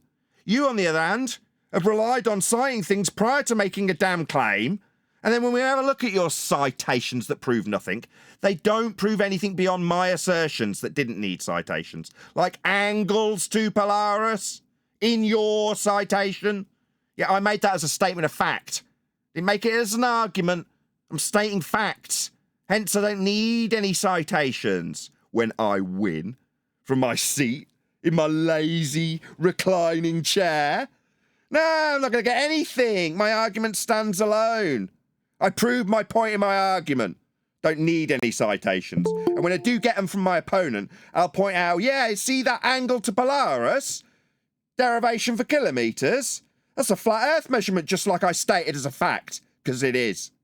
Nothing will change my statements of fact when I declare with absolute certitude that Earth is measured flat. It is. You declaring them to be right doesn't make them right. You're still wrong. What about the angles in your citation? Are those angles it doesn't coming? say angle. What about the angles in your citation? Would it be beneficial if my question got immediately answered before I've stated it? Would it be beneficial if my question immediately got a response before I finished it? I think that would put you in a beneficial position to not have to answer it. So these angles in your citation, can you get an elevation angle from a curved baseline? Literally, yes. But he's asking anybody else other than this guy. Can you get an elevation angle from a curved baseline? Yes, literally yes. Like, curved won't give you an angle. That's an oxymoronic statement, because if it's a curved line meeting at a vertex, it won't If it's a be an curved angle. line and you there look I am over it, you're being going to get told an through angle. My response, of course. The incline position Obviously, of it's painful to have the response. I've got to take control of my own live show at the moment because my responses are just getting chanted through by zealot globe believers. No, angles can't meet curves. Yes, they can from an incline position. Press the accept button. Thank you.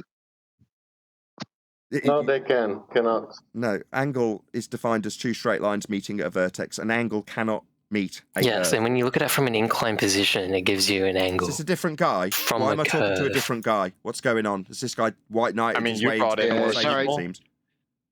Oh, it's only one side that can bring in more people?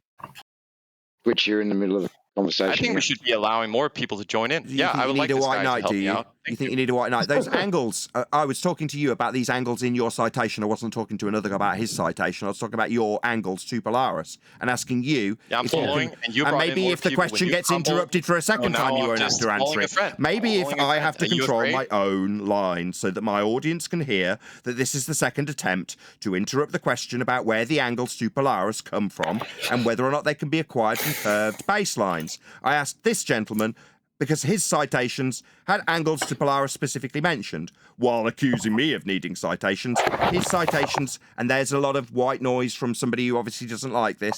There's that white noise again from the guy who's been told that he's not going to white knight.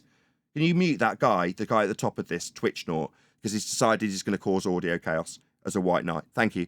I asked you if you can get an elevation from a curved baseline. Elevation angle measurements cannot come from curved baselines. They're angles. It was in your citation.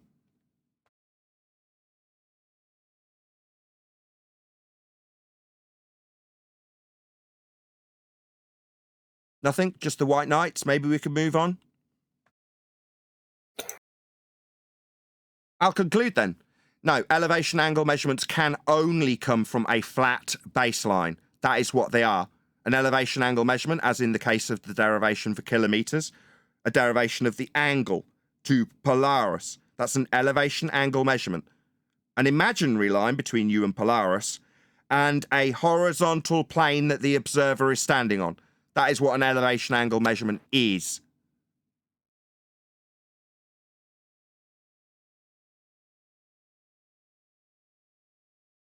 Earth is measured flat, ladies and gentlemen. And but for the white knights and white noise that we have to put up with, we would point that out to our opponents. They would assert that somehow kilometers have got something to do with sphericity, and then take us on a round-robin trip of citations that describe angles to Polaris. Earth is measured flat.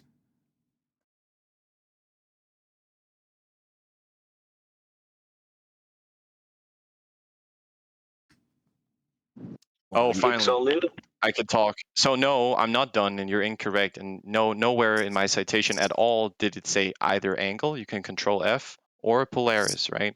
So that was again a claim that you made that is unsubstantiated and false. You made a wrong claim again. So you can try again, Nathan. I'll listen.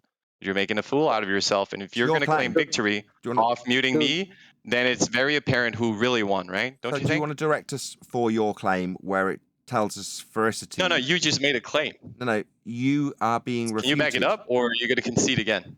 I'm going to point out that your claim has an unsubstantiated, refuted fact that it uses sphericity as part of angle measurement to Polaris derivations we call kilometers. You say sphericity as part of your claim. Okay? Yeah, where? What line? Do you want What to paragraph? Please read substantiate? it out for me It's like I did for obviously you, right? easier for this gentleman, as before, if he talks straight through the point being put to him. That's easier than responding to it, clearly. He doesn't know how to communicate. He'll project that through me and mute me whilst moaning about him being stopped from doing what he's doing now. That's chanting through me. The fundamentalist religious zealot mute button that they use when they're being absolutely annihilated with their own references that don't prove their original assertion that sphericity has something to do with kilometers. It doesn't. When Adam went through the citation, he pointed out that the derivation itself does not come from anything other than Earth measurement, and in this instance, that measurement is an angle to Polaris. That's where he took you. Okay, so again, I ask, since you, as not anybody else, right, made a claim that in this article or Wikipedia site, whatever you want to call it, right, that it itself, right, invoked Polaris and angle to Polaris, right, to gain any measurement. In what paragraph and what line, and please read it out for me, did it say that? Because I might have missed it. I might be wrong. Hello? Right, Go ahead, Nathan. Thank you. That was Make a fool out of Adam yourself that put once that again. to you. Yes, that's correct. Now, when he gets back, he might do that. In the meantime, You just made the claim. I'm not You going to just respond even half a sentence from this zealot triggered Fundy with a zealot globally. Ad homs, half which a you're moaning sentence, about. and he's Nice, straight good away job. he's doing You're it triggered, right huh? now. If this isn't telling for my audience, I don't know what is. That's right. I got half a sentence out. Did you want to moan about being muted? Go ahead. Go ahead. You were bleating earlier like a bitch about being muted while you can't stop yourself from chanting through every response you get, like you just did 10 seconds ago.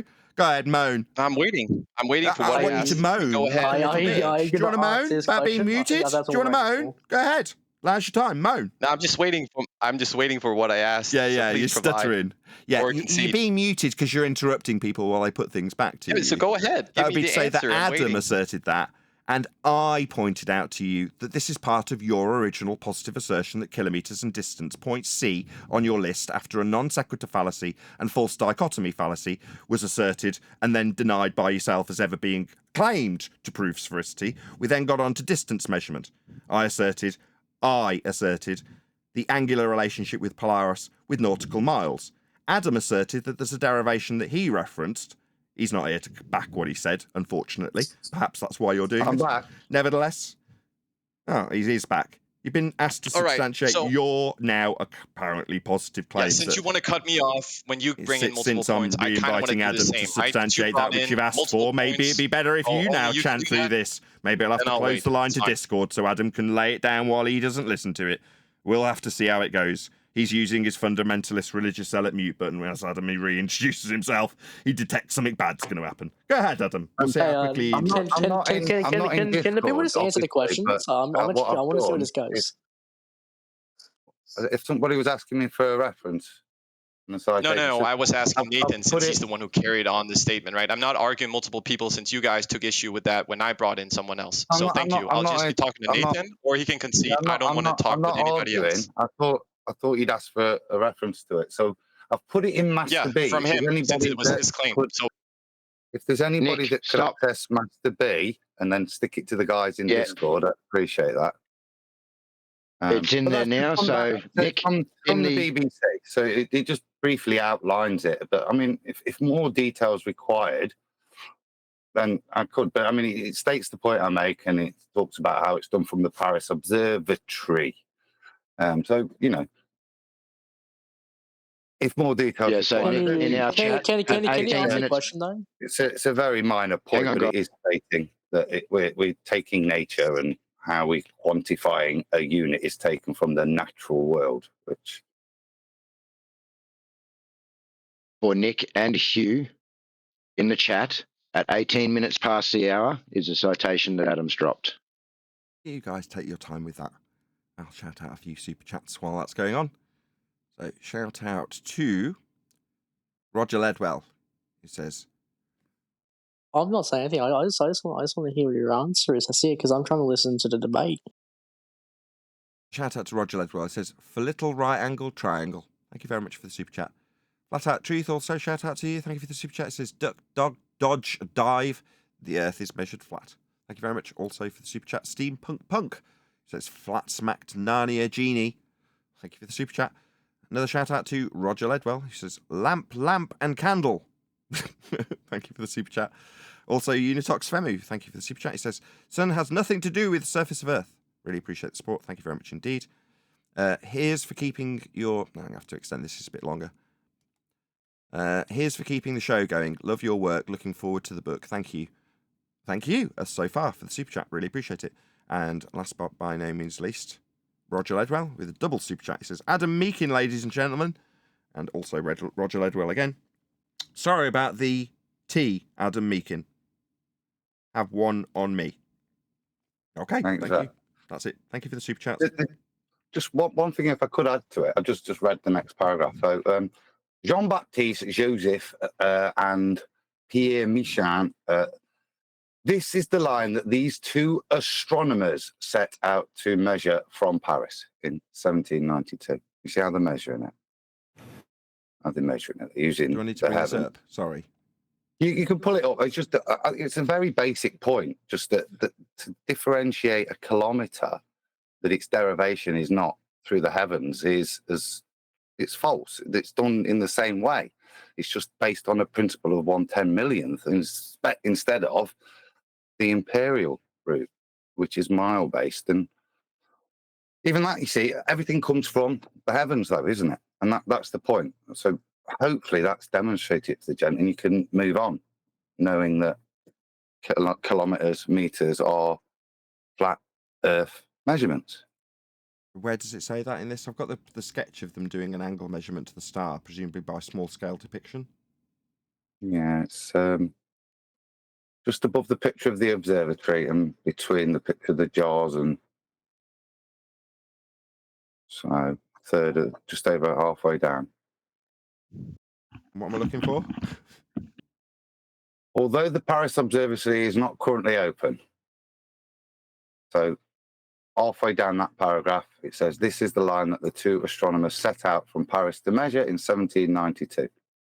Jean-Baptiste travelled north to Dunkirk, while Michel Pierre McCain travelled south to Barcelona.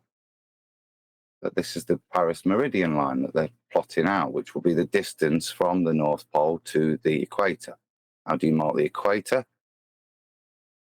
There's not a line, is there, that you measure to? What do you use to mark the equator? Minimum elevation angle to Polaris. That, or you could also use the sun on solstice. So we gotta go make sure that Palestine is flat. That's right. Take that, terrorists. Wow, sad and weak. Hey. Either way, demonstrating that the way in which we're building the references from the heavens. Perfect. Thank you, Adam. Yeah. So here we measure Earth flat. The derivations of these flat distances are from angle measurements to Polaris in this instance.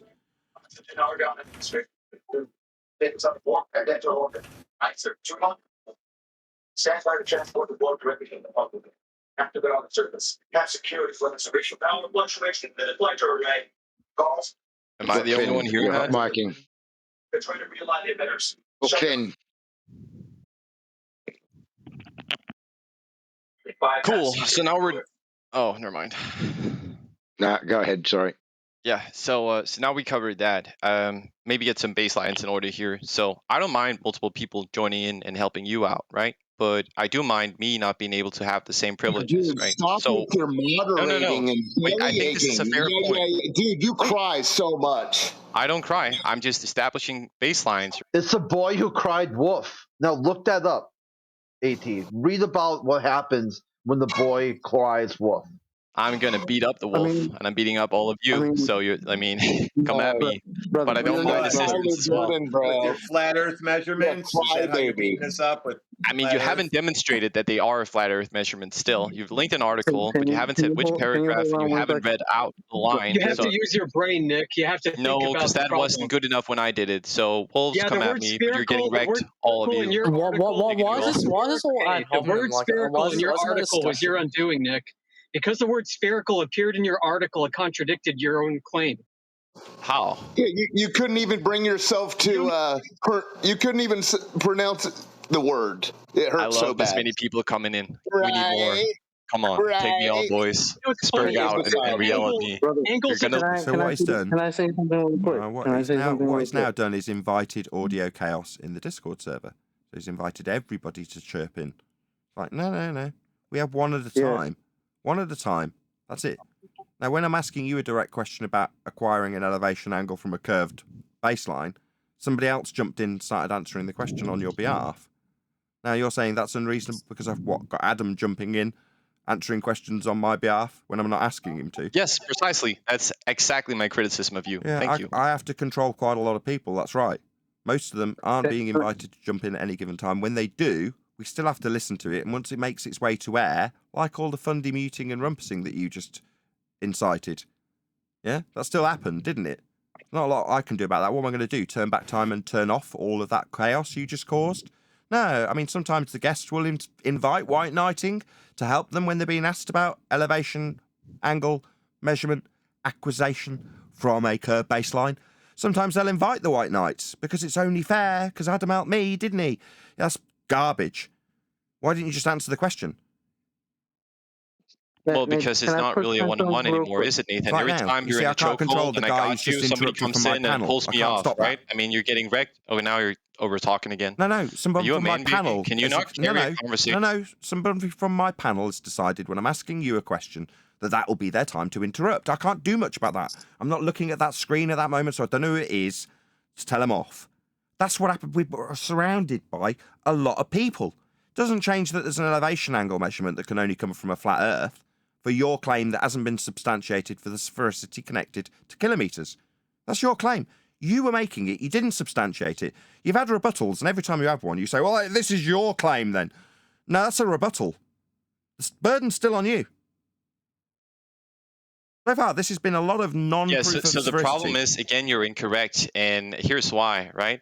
I brought a claim forward. I substantiated it with a Wikipedia article. I even cited where, and your rebuttal to that article was specifically that it's a flat Earth measurement and it's derived from flat Earth terminology and a world like that, right? I said, okay, that might be so. Can you please prove that? And you failed to do that miserably. Then you brought in more people and you asked, what can you do about it? Turn back time? I don't suspect that you can turn back in time, Nathan. Otherwise, you wouldn't be a grown-ass man sitting in your pajamas, right? Nathan, So you're already Now my answered. panel are doing it again, by the way. I didn't invite this. Nathan I right didn't now. ask him to do this. Yeah? Didn't ask my panel to do that either, just so you know. Yeah?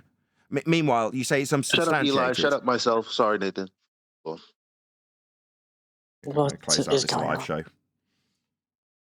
That was the straw that broke the camel's back. Well done, Eli.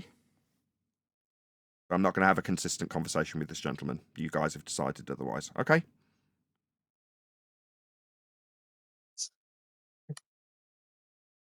Why has this been so chaotic?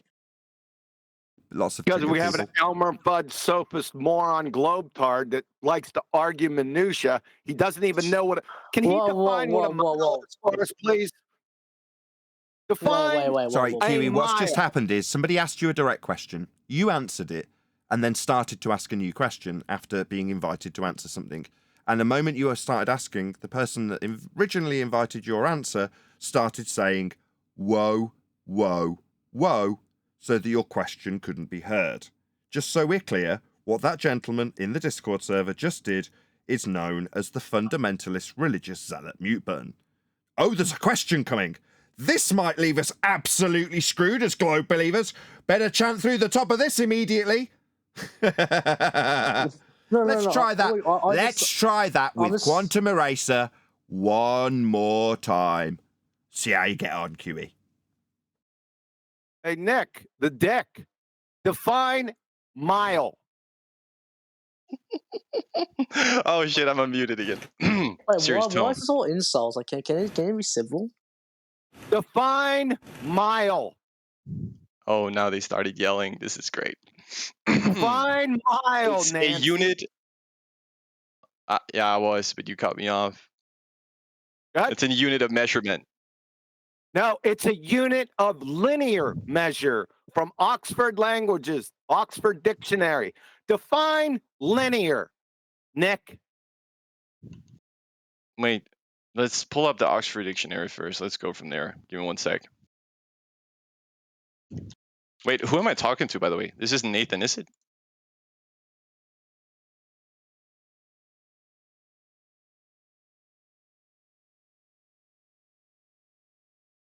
I'm confused. Who am I conversing with? Focus on pulling up your definition at Oxford like Huey asked you to.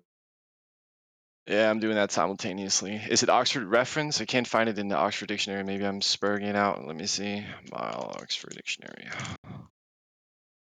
In the chat at 1:30 a.m., 30 minutes past the hour. OED. Wait. No, give me the link. Give me the link. I've just.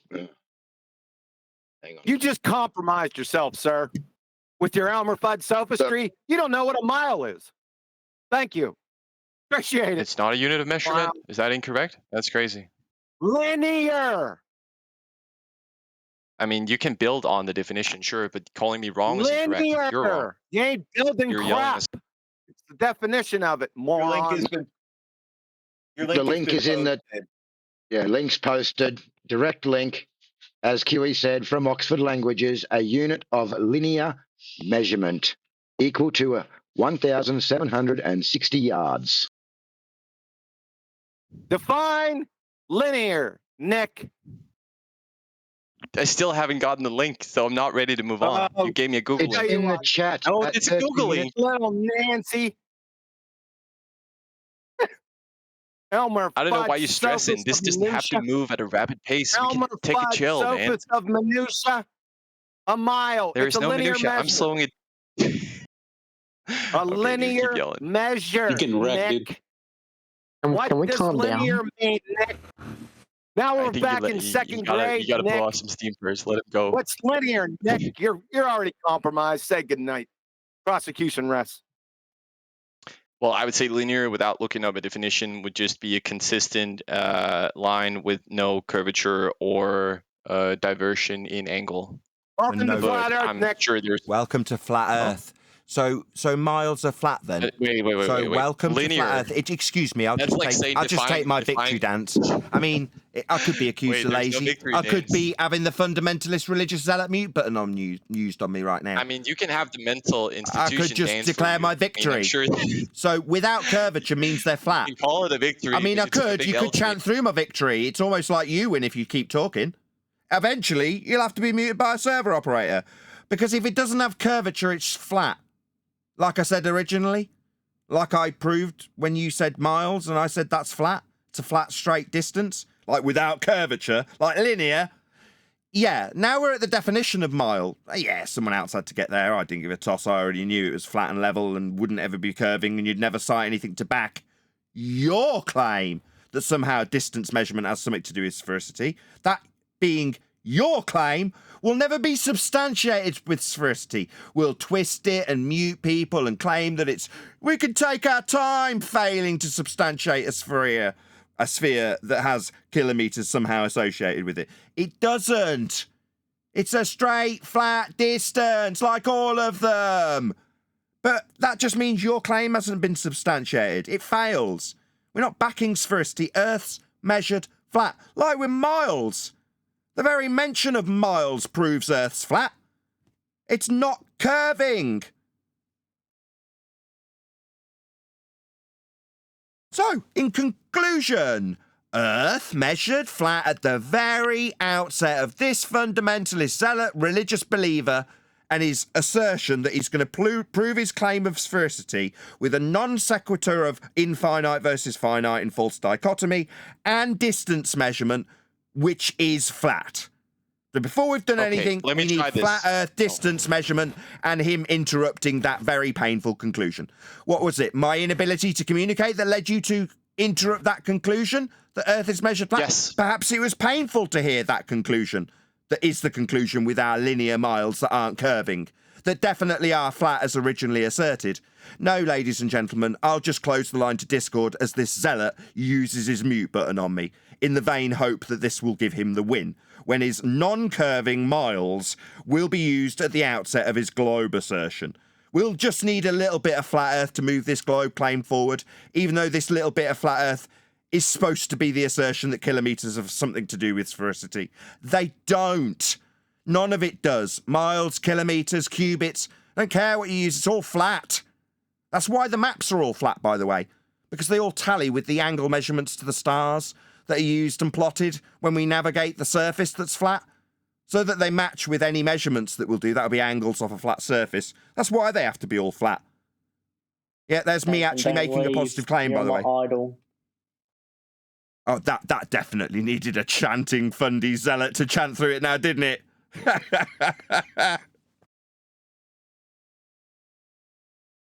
That's why all the maps are flat. I mean, that last statement wasn't heard, and my repetition of it's going to go in vain. That's why all the maps are flat, so they work with angle measurements to the stars.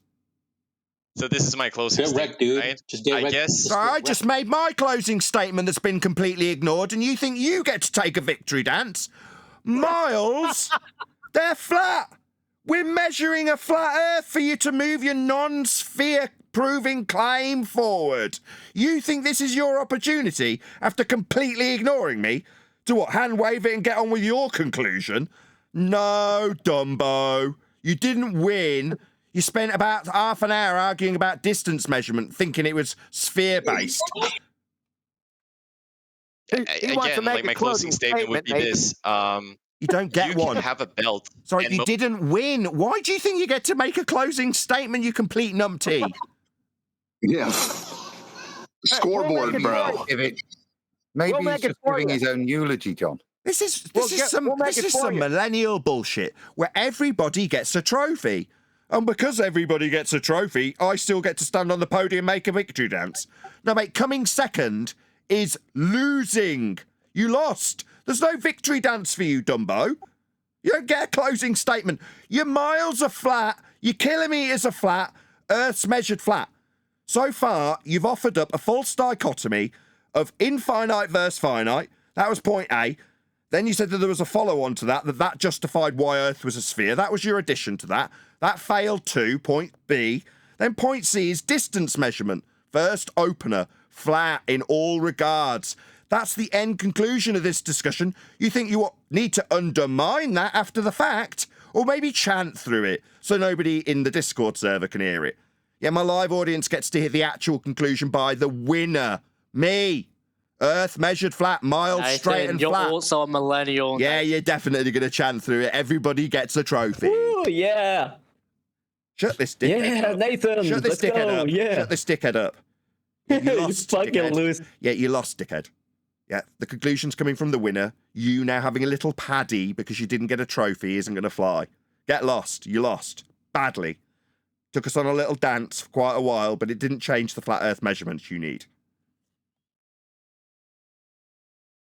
Closing statement. You're a retard. You have no measurements, you lying piece of shit. That would be my obnoxious that's not- stalker that sends me abusive communications via Facebook. Let's ban that sock account that likes to send abusive messages to me is stalker. Shout out to Roger Ledwell, Adam Meakin, ladies and gentlemen. He says, Also- it doesn't get dumber for sure. Thank you very much, Roger Ledwell. By the way, with the false dichotomy, you don't need to offer a third choice to debunk a false dichotomy. Who are you, Witsit? Yes, did All hear you me? need to show one of the dichotomies is non sequitur. That's all you need to do. Dumbass. Did you see me laugh? I hope that was off mute when I laughed hysterically when he said, "Well, have you got a third choice?" Yeah. Oh, I'm I did. unmuted again. Great. I will make my final statement, then we'll respond, right? Your 'Cause- final statement is you're a retard. Yeah, we had the last Wait, so one. Nathan, how can you prove the Earth is not a globe? We can move on. Yes, to you. Do you want to get rid of the other guy that thinks he gets to make a victory dance, and we'll move on to next man? Who is this next man? Okay. Hardy. My name's Hardy. Hello, Hardy. Good to meet you. Hello. So before we get on to this topic of whether or not the Earth is flat or not, or if it's a globe, I would just have to ask, can we make a mutual agreement of civility and not giving ad hominem? Oh my God. Sure, dumbass. I'm Hi, baby club. Yes, I'll try and keep control of my panel as much as I best possibly can. But yes, fine. Just to make, does he want to give us his pronouns as well first, just in case we get any more sensibilities offended? Yes, my pronoun is Fedor, and my other pronouns are Ra. Fedor/R. Yeah, so that says about all I need to know. Okay. As I was going to say, so when it comes to what? No, we've already established that you're a reality denier, so that's it, really. Okay. Well, I just want to talk to you because I'm more on the. But we don't want to talk know. to you. You're not in the same world, are you? Yeah, you're in a different What world. do you mean? Pronouns, dude. You need a different forum. You need a wokey forum where you can change the definitions of meanings of things. Excuse me, we're responding to you. It was a joke. It was a joke. You could just keep talking. Maybe you could keep talking indefinitely through the justification for removing you immediately. You could just keep talking through that. No, what we've established immediately is that you feel in this discussion, by what you answered Adam with, that you'll be able to change the meanings of words. We won't be accepting that here. Ergo, you immediately, and you're going to keep chanting through me, of course. It's the Fundy mute button time as he gets excluded based on his unreasonable nature. Unreasonable in the fact that you don't like the definitions of words and will arbitrarily change them at a whim. Now, we can't deal with people like that. We need definitions of the words to mean things, like their definitions. The moment you can't accept that, you're thinking it's humorous, that excludes you from this discussion. People who accept reality won't talk to people like you. you exclude yourself Can I from ask these a question? discussions. I hope you understand before I get to the end of my conclusion when the next man decides he's going to chant through this. That's why you are being removed. You don't have to like it. That's the consequences, though. Yeah? Okay, You hear so, me, woke I'm a world? different person, That's new what question. happens. That's what happens. That's what happens when you unreasonably redefine words and their meanings on the fly. People don't want to talk to you anymore, and you exclude yourself from discussions about the meanings of words and reality. Suddenly you're not part of that discussion anymore. You've excluded yourself. What do you know? So, can I jump in real quick? You can. Okay, sweet. So you were talking about the importance of the meaning of words. Sorry, I wasn't here for like the early part of your discussion. I just kind of jumped into that part. And I wanted to ask you, what do you think about the relation between the semantics and the meaning and the intuitive side of it? So like how one receives the meaning of a word, how they, operate effectively with it. How do you see this fitting in? Right, so they're both the same thing. Semantics is words and their meaning.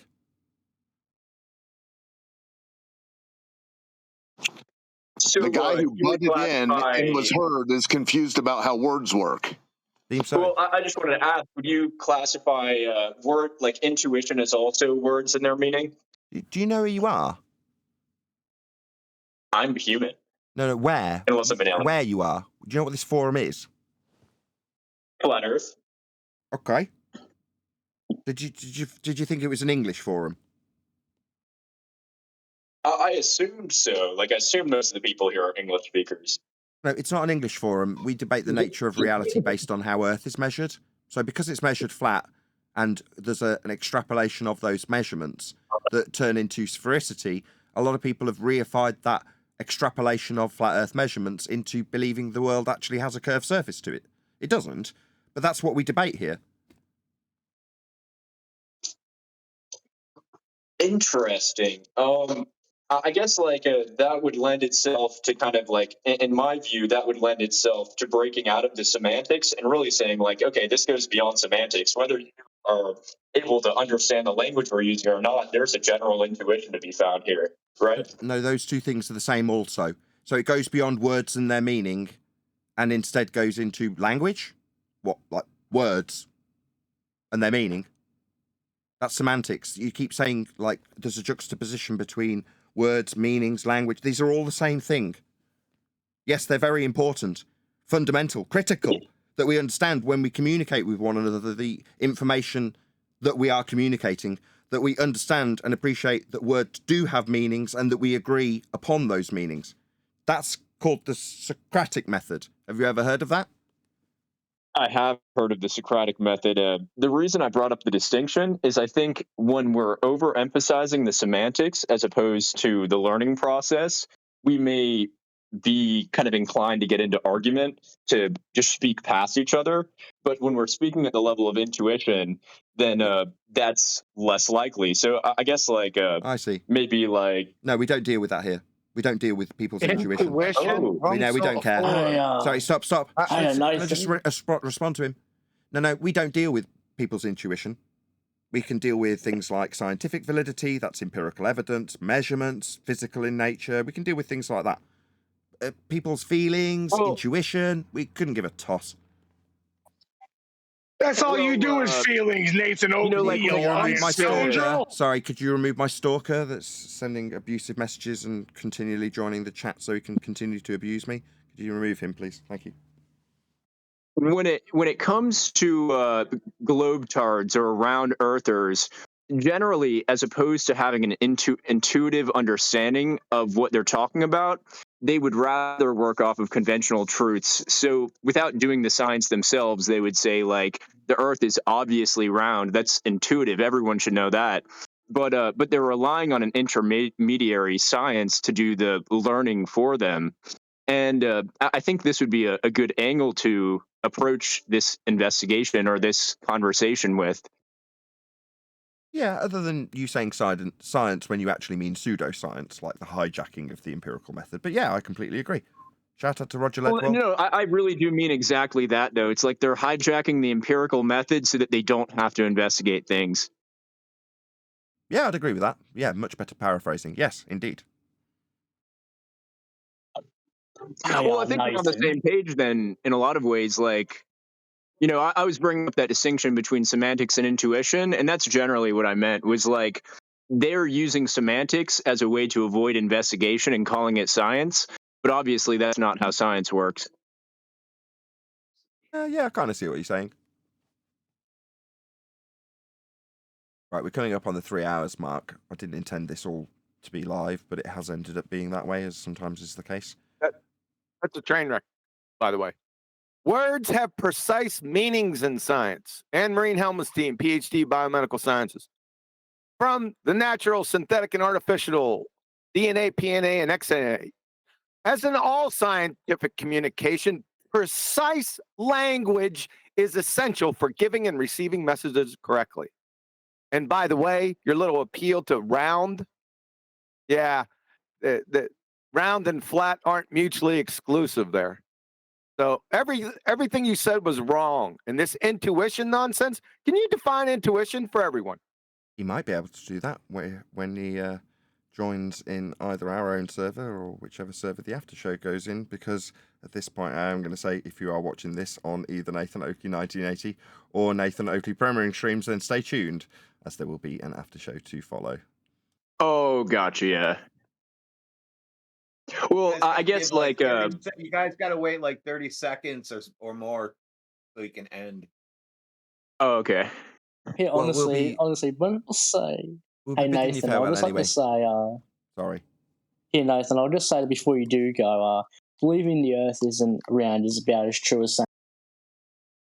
We're going to be bidding you farewell anyway shortly. So, AJ, you there?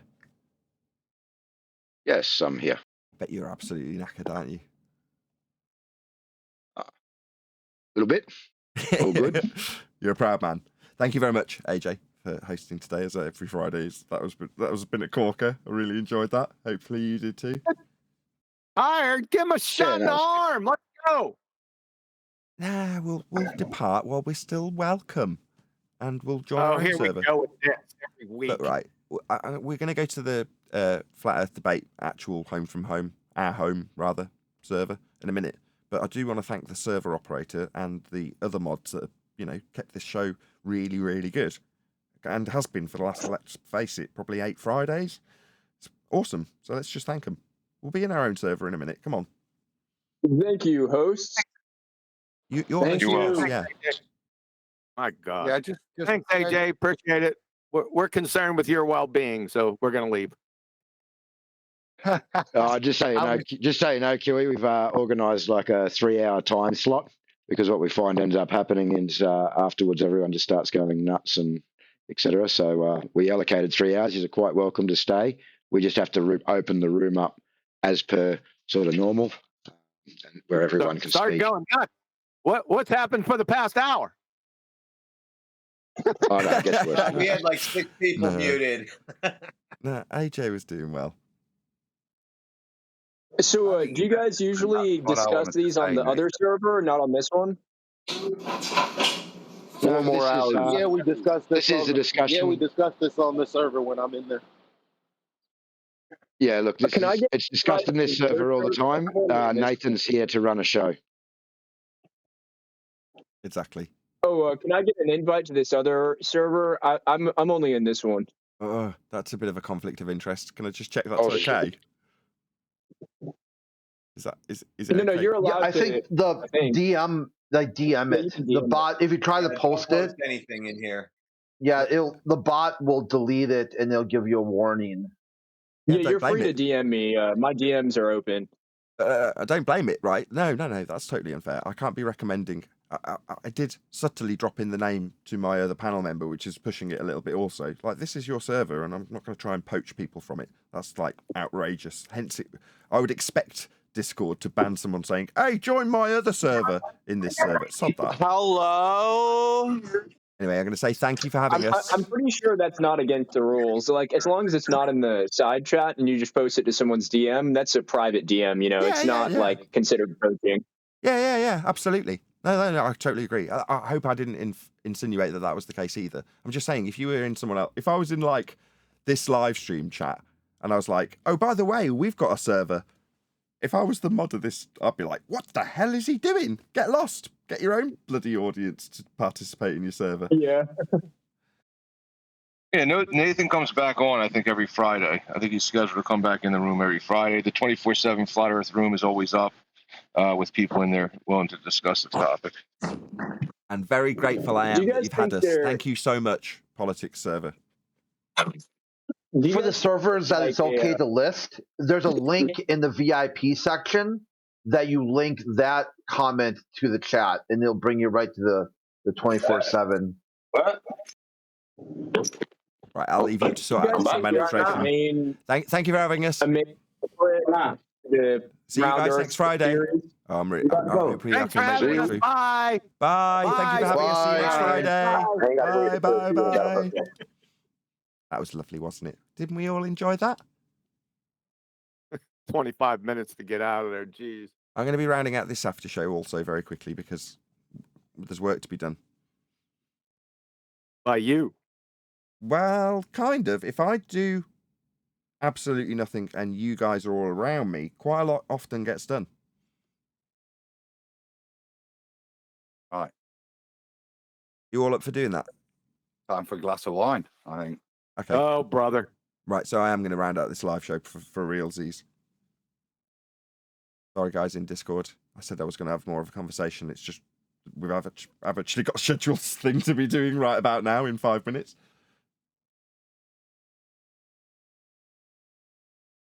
Nobody's going to respond to it in our own Discord. Man, things have returned to normal real quick, haven't they?